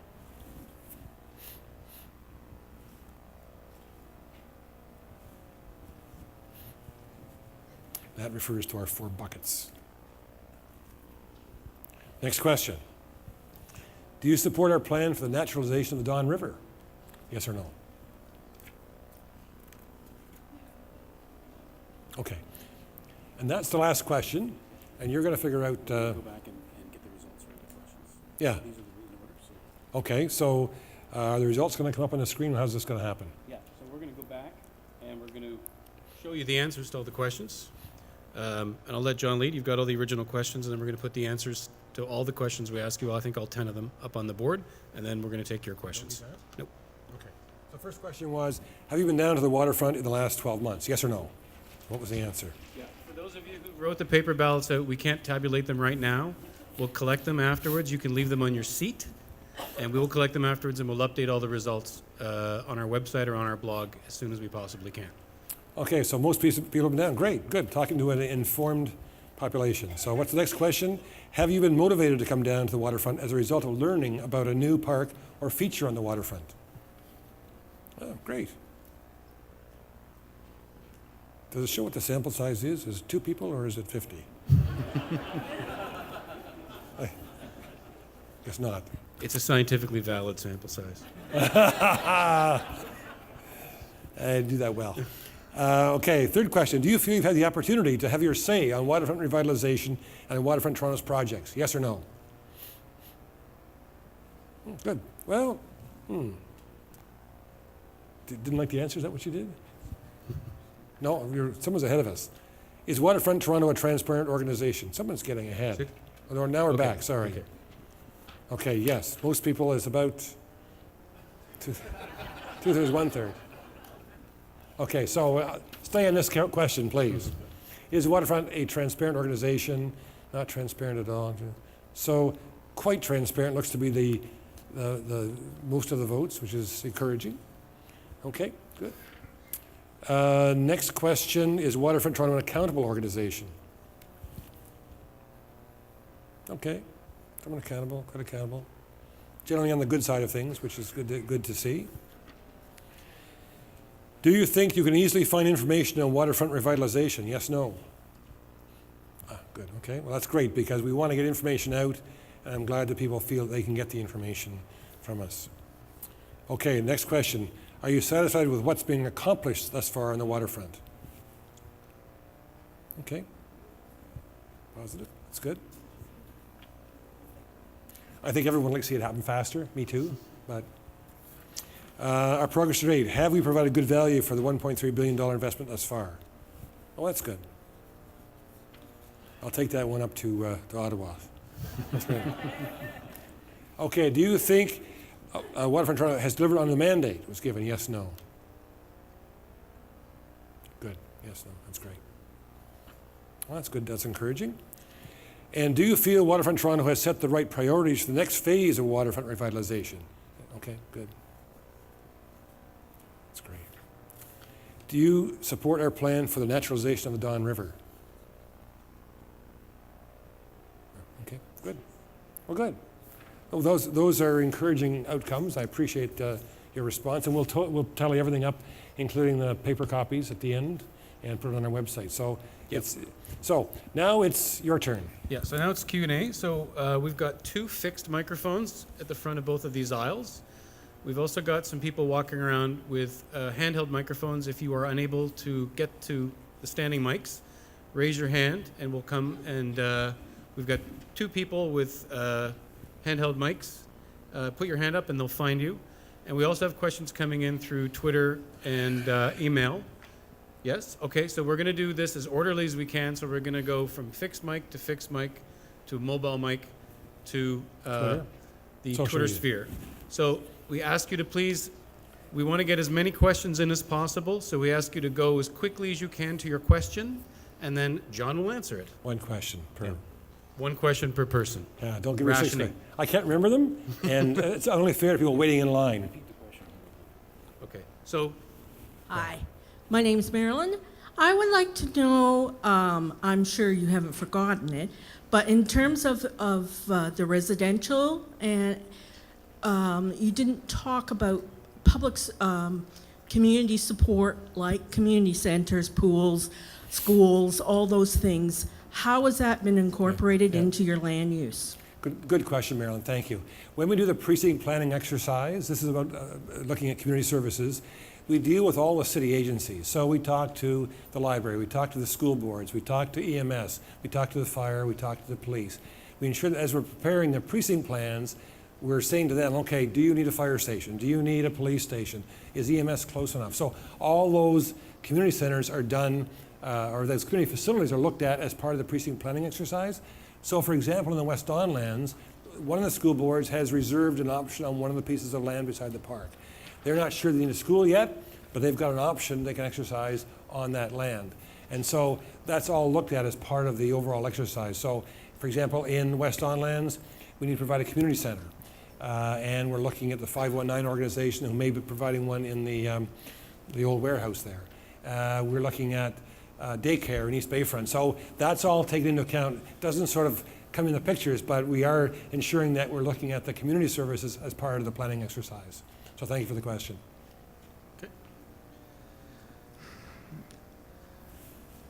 A number of additional design options would have opened up if you had had about 20% less units, and I think that could have been arranged economically with higher development fees. But my main concern is this concept of the technology and innovation and building that into the system and thinking that that's somehow good for the economy. That is not good for the economy. That is the main problem with the economy. It really reduces productivity. It's no surprise that some of those innovation centers have failed because innovation is unproductive and loses money and hurts the economy. And that is going to destroy people's livelihoods. And then on top of that, you're asking people to pay $7,000 for 10 years, over 10 years for it. That's like adding pain to pain. So we really shouldn't believe that this is getting us anywhere. It's actually would be better to be left behind because the people who actually move into that are going to be the worst off. Thank you, Michael. Next question. A question. Where is it? Want to congratulate you for doing this.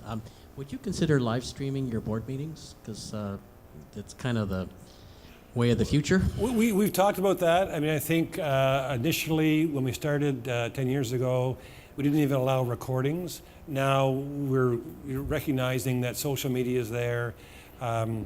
So that's a matter for the board and the board chair to review. We also want to ensure that, in fact, we're getting good open dialogue at the board as well. So I'm not a member of the board. I serve the board. But I'll pass the suggestion along to our chair. And but so far, we've shied away from it just because we felt it might deter frank discussion. okay, we're going to go online for a question. Okay, we have our first question from Twitter. The question is, are Porter plans, so that's the proposed expansion of the Billy Bishop Toronto City Airport, not inconsistent with the quality of place that Waterfront Toronto is so strongly focused on?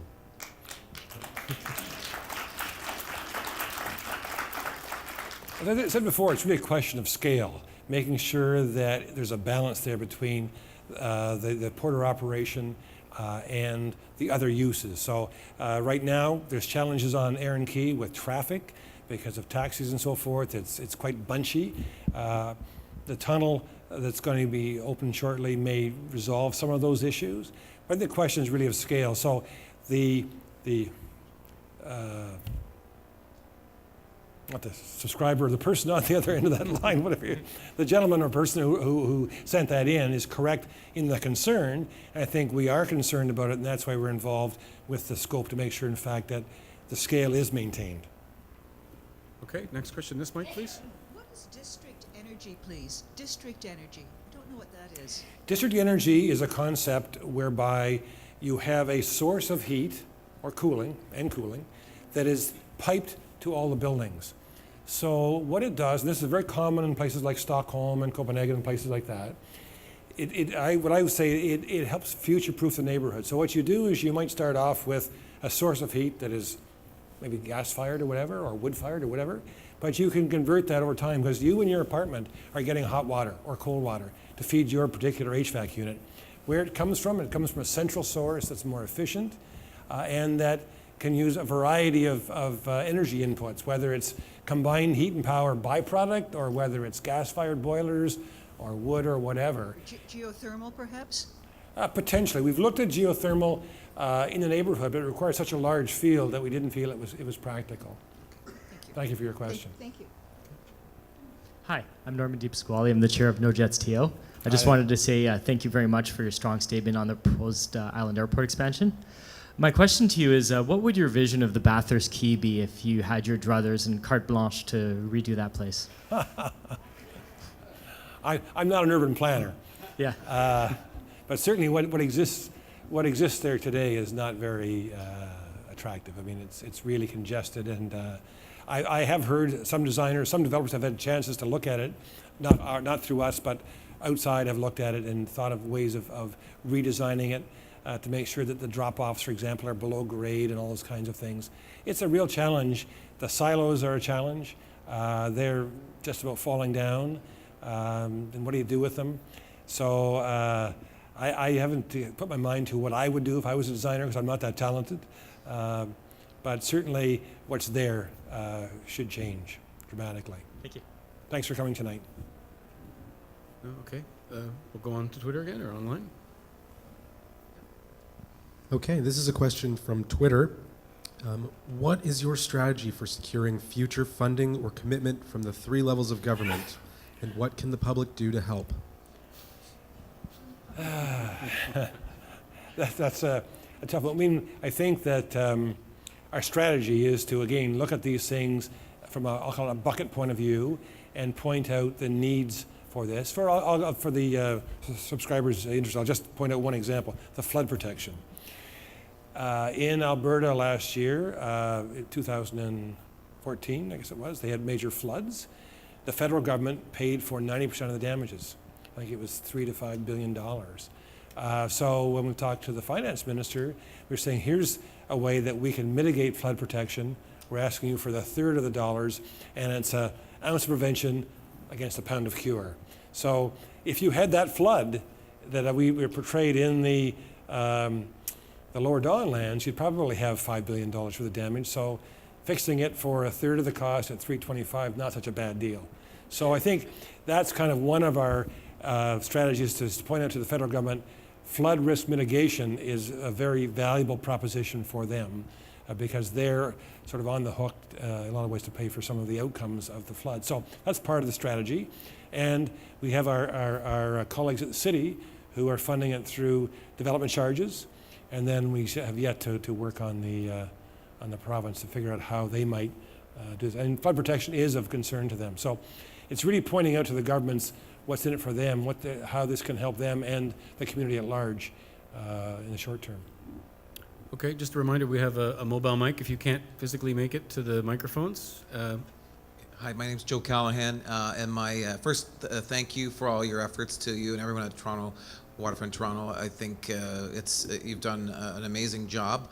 I've been coming to some of these meetings for the past decade or more, and I'm pleased with what's happened and what the direction it's going. My question is, it's less big picture, but in the revitalization of Queens Quay and the waterfront, there's a number of long-term, large property owners. Some of them are old condos. Some of them are the hotel, and they have large, ugly, brutalist parking garages. They have blank spaces. They have private spaces that have been neglected. What commitments, if any, have these private property owners made to the revitalization of Queens Quay?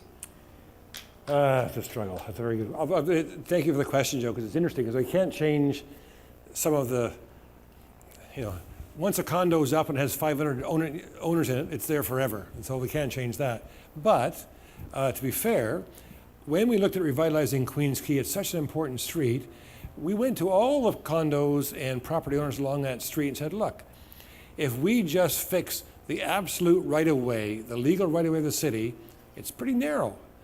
So we've got all the owners to contribute towards expanding the granite right to their doorsteps effectively. So we're, as part of the revitalization of Queens Quay, we're putting we're sharing the cost 50-50 with those condominium corporations and private property owners on the street, on their property, in exchange for us having public access on them. So there is a participation by them in the overall Queens Quay revitalization.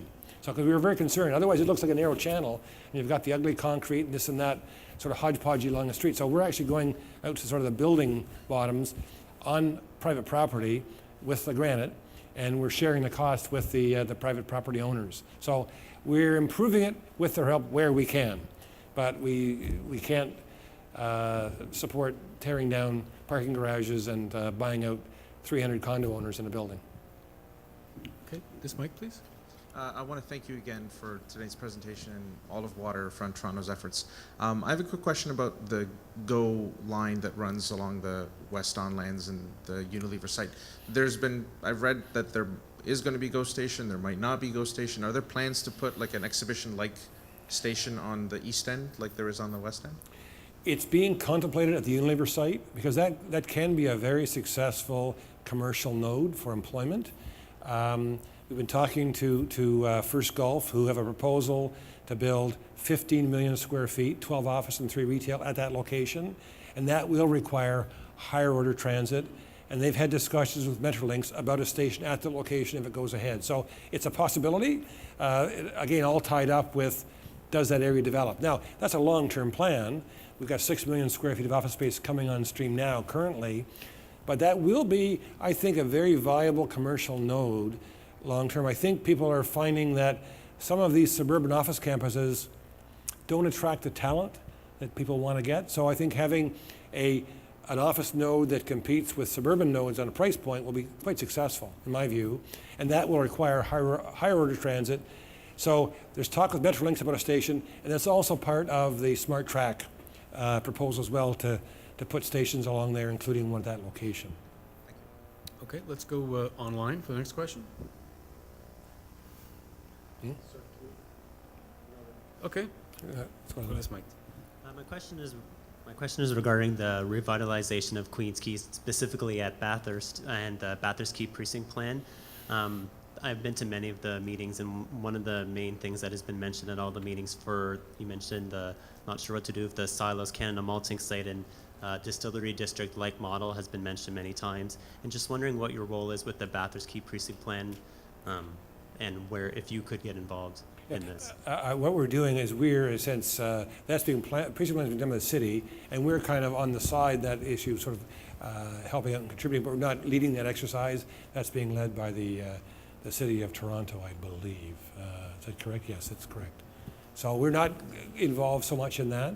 The silos is a city-owned site, and I think people are struggling with what to do with those silos because they're pretty dilapidated.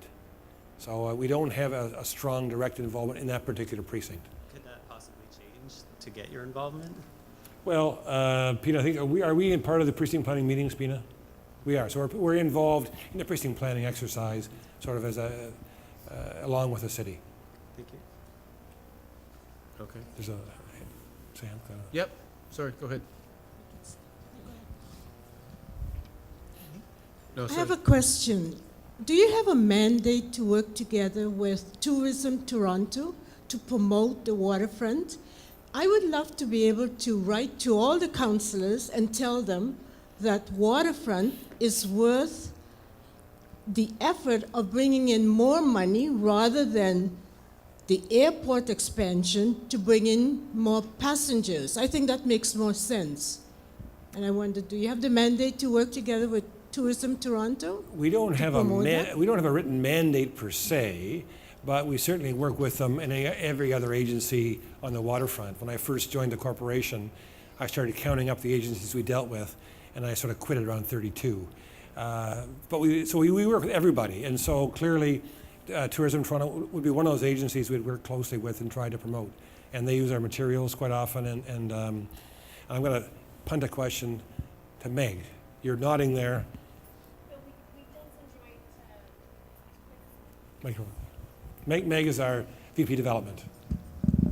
Sorry, we just did some promotional work with Tourism Toronto, looking at the City of Toronto in total, but the team had representatives from Build Toronto, Tourism Toronto, Invest Toronto, as well as Waterfront Toronto. So we were working jointly together to promote the entire city and with focus on specific sites, including Downs View and some waterfront sites.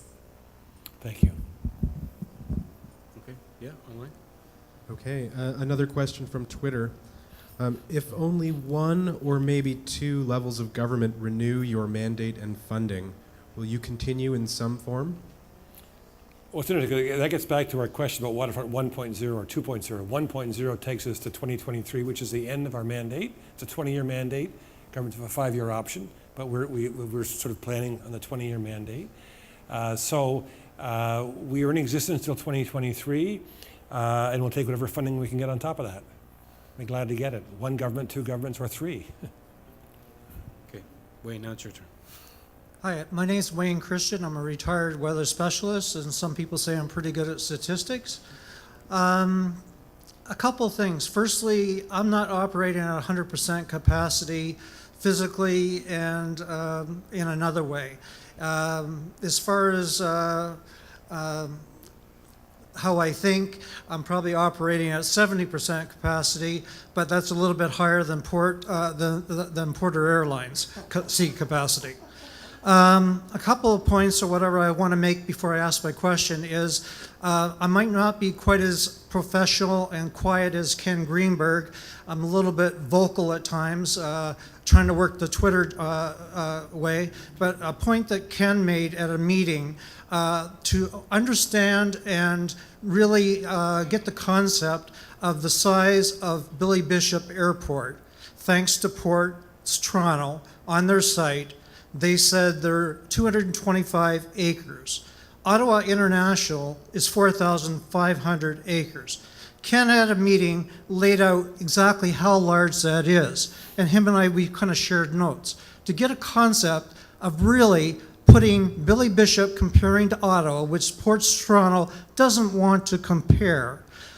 You have to put yourself at the foot of Bathurst, go north on Bathurst, slightly north of Bloor, go east to the Don Valley, back down to the water, back down to Bathurst in that kind of square area. That is the size of Ottawa International Airport, 20.9 times smaller, Billy Bishop, than Ottawa. To understand that concept, what you would have to do is take 21 squares in that area, walk it up to the north, walk it over to the east, walk down the south, walk back to there, do that 20.9 times. Last night, I had a very great opportunity to talk to Vanessa Liu with the Toronto Star. I told people at the meeting that anything I say, I can back it up with facts. I told Vanessa last night, I will have by midnight everything that I said. Does anybody ever question information that comes from the Port Authority? It's very interesting when you look at the reports and you go back, say, the last 7 years. They keep on updating their... Yeah, can you ask a question, Wayne, please, so we can let others ask as well?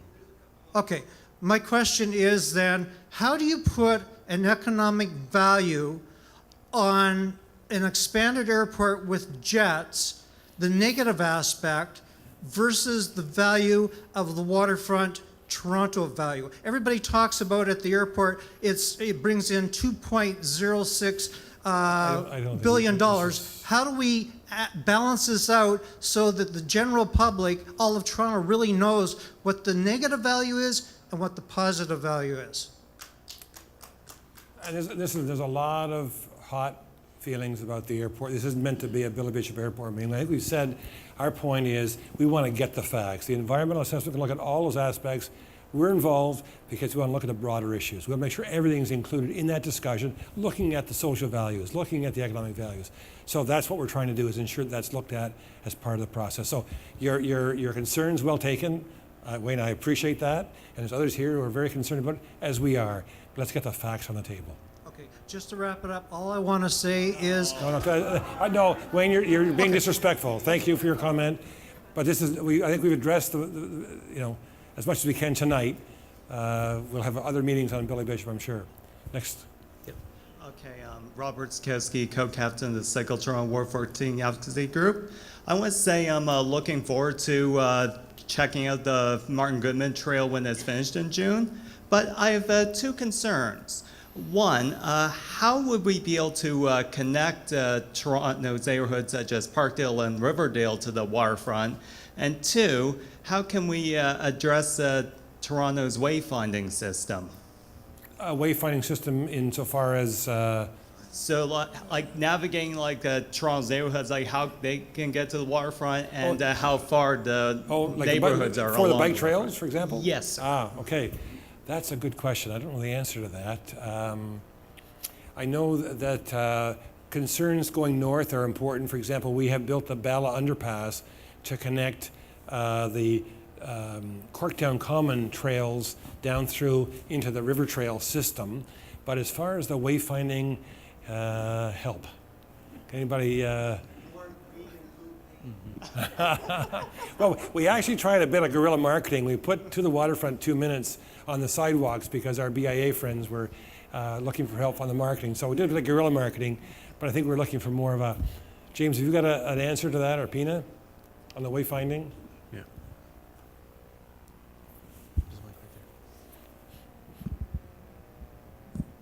So with respect to the Martin Goodman Trail, of course, we are putting in signage along Queen's Quay as part of our project. With respect to the larger wayfinding strategy on Queen's Quay and along with our other projects, we will be using the City of Toronto's wayfinding strategy. So we're not developing a new wayfinding strategy because we really feel like the waterfront needs to be stitched into the bigger system. We wouldn't want to put a system just for the waterfront that doesn't connect back to the bigger system. Does that answer the question? Good question. Glad I brought my team. Oh, so we got a mic question from the remote mic. Hi there. I'm an Indigenous Torontonian. I spend a lot of time at the beach. At Cherry Beach today, my son builds sandcastles, and every 15 minutes he does this. I would like... Everything you guys have shown tonight is wonderful. The money is well spent from the east to the west. And the aerial shots that you provided, very decent. I'd like you to overlay the existing flight paths of the airport, the existing landing paths of the airport, and then the expansion flight paths of the airport and the expansion landing approaches and takeoffs of the airport over those pictures or alongside those pictures with footages of my $1 billion that has been spent, and how far away will I be going like... I think your point... I can't be at the beach and enjoy it anymore. That's exactly... 55 years of going to a place in my life, and I can't enjoy it anymore. Well, your point's well taken, sir, and that's why we want to look at the broader impacts of that, including the impact on places like Cherry Beach. So I think your point's well taken. That's why we want to get involved in the environmental assessment to make sure, in fact, the scope is broad enough. It's not just about...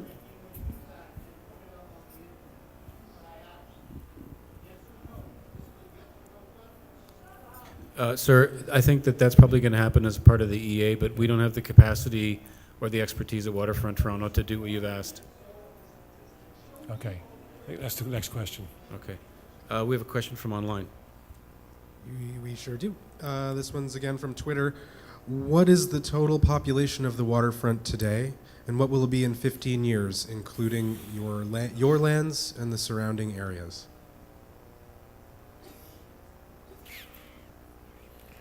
I'm looking for help over here. Meg, I know that when it's all built out, we've talked 100,000, but I think that's where we'll be 15 years from now. That's a guess. If I could guess the marketplace, I wouldn't be here. I'd be home counting my dollars. I can't forecast the marketplace. But can you comment, Meg? Well, I think we've forecast 80,000 units in total at 2 persons per unit, which is a little high. It might be more like 1.8. So 40,000 units, so 80,000 people, and I think 15 years from now, maybe half that. We will have built out the West Don Lands, the East Bayfront. That's 24,000 for sure, and we'll be well on our way in Villiers, so maybe another 10,000. So, yeah, maybe about halfway. Okay. Thank you. Thanks, Meg. It's 9 o'clock. We're going to keep taking the questions until there are no more questions or until John can't take it anymore. But if you need to leave and it's 9 o'clock, then by all means we can't stop you. So we'll go to this mic, please. My name's Jack Brannigan, and I have just firstly a personal viewpoint on the airport and then a question. I visualize the airport much like Cinderella and her 2 stepsisters. I portray the waterfront as the glass slipper, and Ports Toronto in trying to squeeze the airport into that glass slipper. And with all the environmental assessment data and so on, I can see them working towards a point where they'll squeeze that foot into the glass slipper, but in this case, the glass slipper will break and we'll end up with not very much. So that's just the way I kind of visualize it.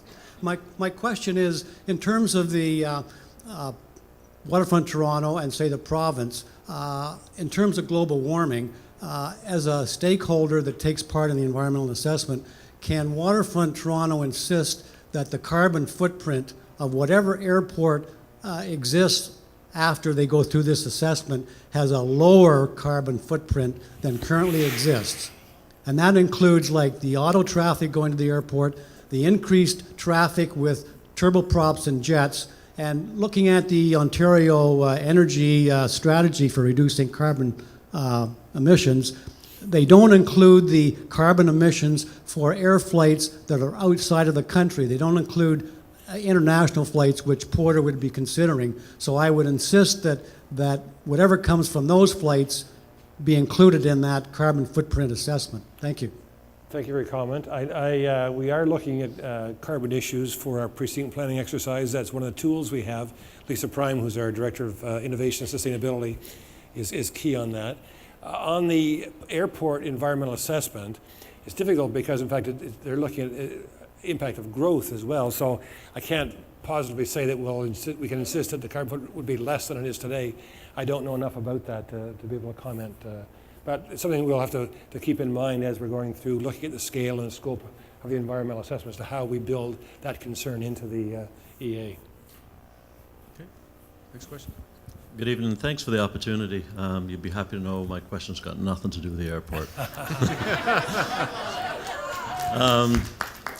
As an owner of one of the charter vessels in the harbour, there's some restriction going on as far as docking. I'm just wondering what's being put in place as far as new fingers or piers to accommodate us. We are looking at putting in finger piers across the waterfront as funding is available. We know we have those in Harbourfront Centre, and we did that to ensure that we maintain the mooring capacity. At the same time, we also opened up the views to the public and provided for day boats to come and use the facility. So the formula we've been using is provide finger piers to replace the 30% that we want to, we want to take away 60% of the, I'll call it east-west mooring, and pardon me if I don't use the right terms, and put the smaller boats and mid-sized boats on the finger piers to open up the views to the public. Because before you'd go there and all you could see were the boats. And that's fine in the wintertime, but in summertime you want to see the water. And you want to have people with yachts and sailboats and things be able to moor up and go to the restaurants and so forth. So we're looking at extending that finger pier concept all the way down, but again, it requires funding, which currently is not there. We have relocated some of the boats, and I'm not sure whether yours is one or not, away from the Canpar site into the Parliament Slip for a while, and we're going to see what happens as the Bayside project develops. Okay, but we will still have somewhere to go eventually. Well, it depends. We have somewhere to go, but in fact, commercial operators are going to have to pay the freight too. We put in at public expense infrastructure on the Parliament Slip. We've put in hydro, and we're quite prepared to support that industry, but they can't leech off the public. They've got to pay the freight and make sure, in fact, that they're paying rent and paying their hydro bills and water bills and so forth. So yes, but there's been some challenges, and I'm not sure that you're aware of that, but I don't even want to go into more detail. But provided people are good citizens, we're going to try to preserve their business interests, as we are with the BIA right across the waterfront. We've done a lot to support the BIA through some pretty challenging times over the last couple of years with the redoing of Queens Quay Boulevard. Thank you very much. Okay, we're going to go online for the next question. Yes, we have a question about transit in going out to East Bayfront. So Queens Quay East Transit, what are the transit alternatives you're aware of for Queens Quay East, and what is the study timeline? Well, we haven't re-engaged with the governments on that yet. We have the EA that's been completed that shows this expensive solution. I think that the city manager at one point in time was talking about a total east-west line. Smart track. We've asked the city to look at a smart track station at Sherbourne. They're talking about one at Spadina. To your point earlier on your question, we're talking about one at Spadina. It's about 1,000 meters away, I think, if I'm correct, around 1,000 meters. And Sherbourne's the same distance as Spadina from Union Station. So we've asked them to look at that as an interim solution, not the final solution, but as another way of getting higher order transit into East Bayfront. So we are engaged with it. We're looking at Smart Track. We're looking at reviewing the EA to see if there are other cheaper solutions. My question's about the LRT as well. I'm Dane Gregus. I work with TTC Riders. In light of the fact that the St. Clair LRT cost $75 million and the western portion of the Queens Quay came in at about 120, why is that one 4 times as much at $500 million? I mean, it just boggles the mind. If you could elaborate on that a little bit. I'd be glad to, because the $525 million is an all-in number. It includes rolling stock. It includes rebuilding the whole street. So while we call it an LRT project, really, you can't put the LRT until you rebuild the street and move the services out from underneath. So it's $150 million of that is a total rebuild of Queens Quay. So that's really a road project. There's $200 million of that 525 to rebuild underground Union Station. So where the turnaround now is for the 510 and 510 and 5 whatever it is, 506, 509, thank you. That has to be expanded fourfold. It has to allow for a new line at Bremner, a new line, the Spadina line, Exhibition line, and East Bayfront. So that's $200 million underground construction. So it's very expensive. And the point is, everything you build south of Front Street is very expensive. And I'll give you a good example of that. We built 2 underground parking garages so far. Up here, it would cost about $40,000 a stall to build an underground parking garage. Down there, it's $100,000 a stall. Because you're building in mush, you've got to go down with a caisson wall to bedrock, you've got to waterproof it, you've got to build this bathtub. Very expensive. And everything we do down there, because of that, the soil condition is very expensive. Put a light pole in, you've got to put a caisson down 35 feet. I mean, it's boggles the mind. So just in terms of clarity, so the track portion, so it's $200 million to redo the connection with Union. Yeah. And so and then you said another $150 million to redo the street. So, but when they did the west side, they completely redid the street as well, did they not? Yes. So what is the number for just the LRT? Because, you know, we get people yelling at us, oh, these things cost so much money. And when we hear a number like that, I'd like to have a better number to give them that's more fair to what the actual cost of the LRT is. David Costern, our Chief Operating Officer, is going to comment on that, because he's the expert on Queens Quay. Thank you. I know a bit about Queens Quay. So the answer to the question is there's actually a few more components. The LRT piece, the overhead, the catenary, the rails themselves, the right-of-way, it's probably only about $40 million. As John said, huge cost for Union Station improvements, new platforms. There's also a $150 million cost to tunnel, a new tunnel from the existing portal at Bay Street, past Yonge Street to Freeland, and come up out of Grant. As John said, building underground is extremely expensive. So when you look at Union Station, the portal, and excuse me, and the streetcar tracks themselves, you're looking at about just under 400 million for the TTC portion alone. So, but basically the part that you're running on is only about 40 or 50 million. Only about 40 or 50 million, but you can't get streetcars there without doing the rest of it. Thank you. Thank you. Paul Webster, thanks for your patience. I've got a question that follows on from John's. John asked about charter boats and the ferries, the private ferries, I think water taxis. There's a whole sort of community of small boats in the harbor. And I'm a sailor, and I have a boat over at the Queen City Yacht Club. And by my count, there are 5 yacht clubs. Could be wrong, but I think it's 5 that are in the immediate kind of harbor realm. And I guess if you added it all up, there would probably be thousands of boats. And it might even be that sailing is, in fact, the dominant recreational activity in Toronto Harbor. And it's a pretty high value recreational activity. Money gets spent. It's in a way a bit of a draw. If you look at cities like Sydney or Cape Town or Vancouver, sailing is a big deal.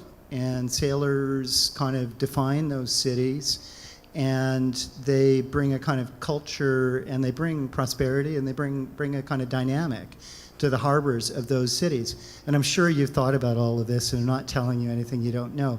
But I'm just wondering if there's kind of a plan, or Yes. if there's, how are you contending with all of this?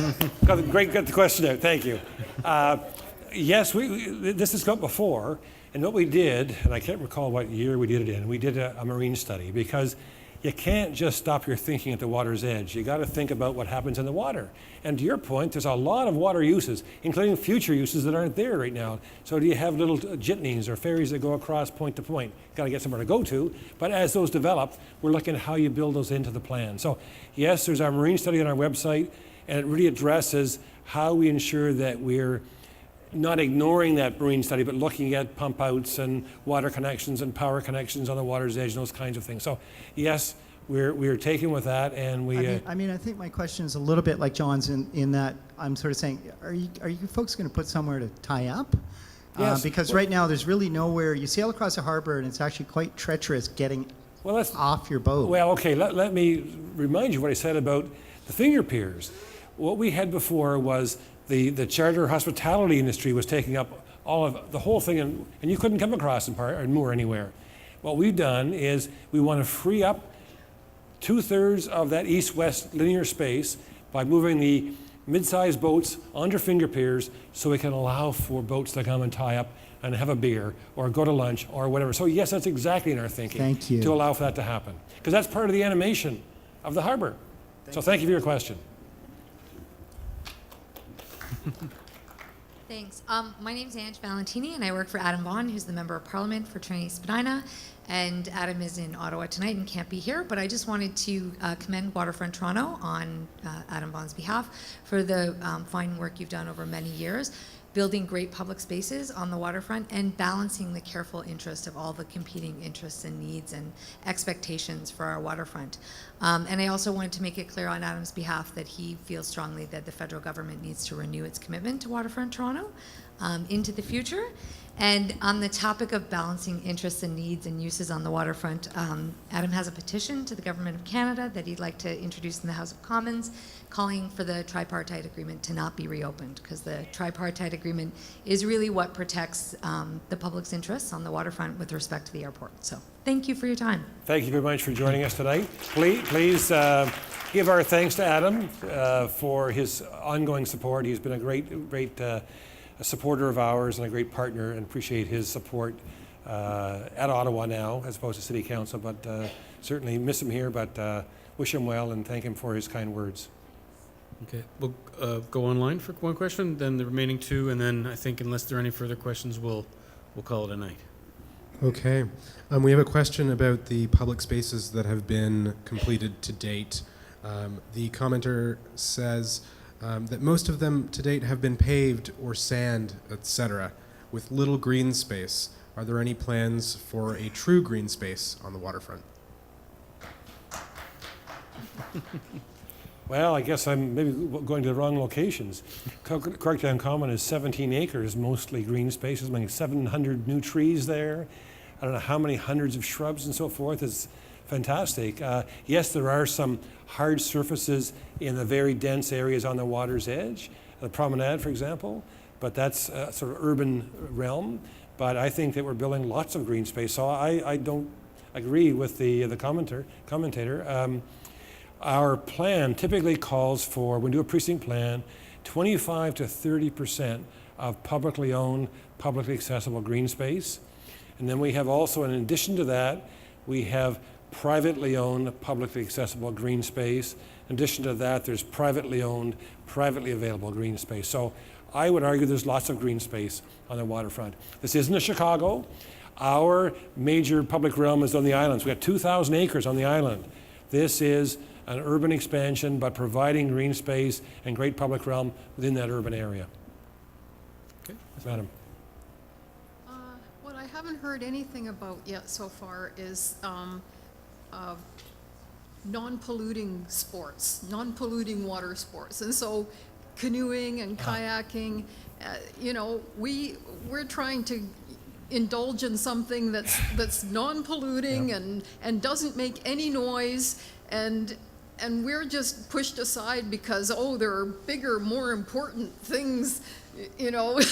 No, we haven't forgotten you, I assure you. In fact, when we look at the Spadina Wavedeck, it dips down to let people bring kayaks in. And we're thinking, quite honestly, that a lot of that kind of use will come out of the naturalization of the Don River. That's where you can actually get down to the water in the river. So in our marine study, that's our thinking, is to say, yes, there's kayakers, there's canoers, but probably off the wharf at Sugar Beach is probably not the best location to do it. But in the Don Mouth is probably a great location when we get that built. Well, where I live at Harbourfront, you know, it's by there's a park area, and these big boats come in all the time where it's actually, it's supposed to be parkland, and they're not supposed to come in there. So that was that, and there are kayaks that there's, you know, the kayaking people teach in there. So it's an ideal space for teaching and for the birds, and, you know, so. But is this just to the west of John Quay, where the school is, the sailing school? No. I'm sorry, I'm wrong. Okay. No, it's like at 33 Harbor Square. By the ferry, yeah, right by the ferry docks. Yeah. And there's this little park area. Yes, and motorboats aren't supposed to come in there. The design was that they were never supposed to come in there, but they do anyway. But it's an ideal space for people to teach kayaking and you know, and just for the birds to have a place to, you know, the birds there's a waterfall. Well, that whole area is actually part of the Jack Layton Ferry Terminal design competition. So there are 5 designs that I've seen, but a lot of them have a focus on maintaining that sort of bay or that inlet as calm water. So I think I'll pass along your concerns to our design people, because that's an interesting aspect of that's been used for that, and we wouldn't want to lose that. Yes, okay. But thank you for your comment. Okay. Meg, would you pass it on to, or Pina? Pass it on to Chris, please. Hi, my name is Alice Dixon. I'm a planning student. Hi again. I want to thank Waterfront Toronto for your great work in reconnecting the waterfront to its people, and by setting a great example for sustainable development in Toronto. My only concern regards affordability, and I'm wondering what 600 units represent as a percentage of the total units created, total housing units created thus far. And I'm also curious about what the average market rate is for the units you've sold thus far. The actually sale price. Mm-hmm. Okay, Meg, I'm going to ask you to deal with that, because I have some ideas, but you're much more competent than I am to address that. Well, on the first piece, which is what is the percentage of the 600 affordable rental units that we've built, that should be close to 20%. Our mandate is to provide land for 20% of the market units to be, land an equivalent to 20% of the market units for affordable rental. So overall, for the publicly owned lands in the waterfront, we'll have 20% of those units will be affordable rental. The market units, it depends sort of on the location. In the West Don lands, we're averaging around $550 a square foot. So if it's 1,000 square foot condo, it's $550,000. As you can see, why we need the affordable rental. In the East Bayfront, we're sort of more at the $650 to $700 a square foot range because you're on the water. So again, the affordable rental piece will be very important so that we can be inclusive of people of all income levels in the waterfront rather than just those who can afford the more expensive condos. Yeah, well, thank you very much. I want to thank you all for coming out tonight. I know there's a bit of meeting fatigue sometimes, but thank you very much for coming out. And thank you for your input, and thank you for your ongoing support. So, safe trip home. Thank you.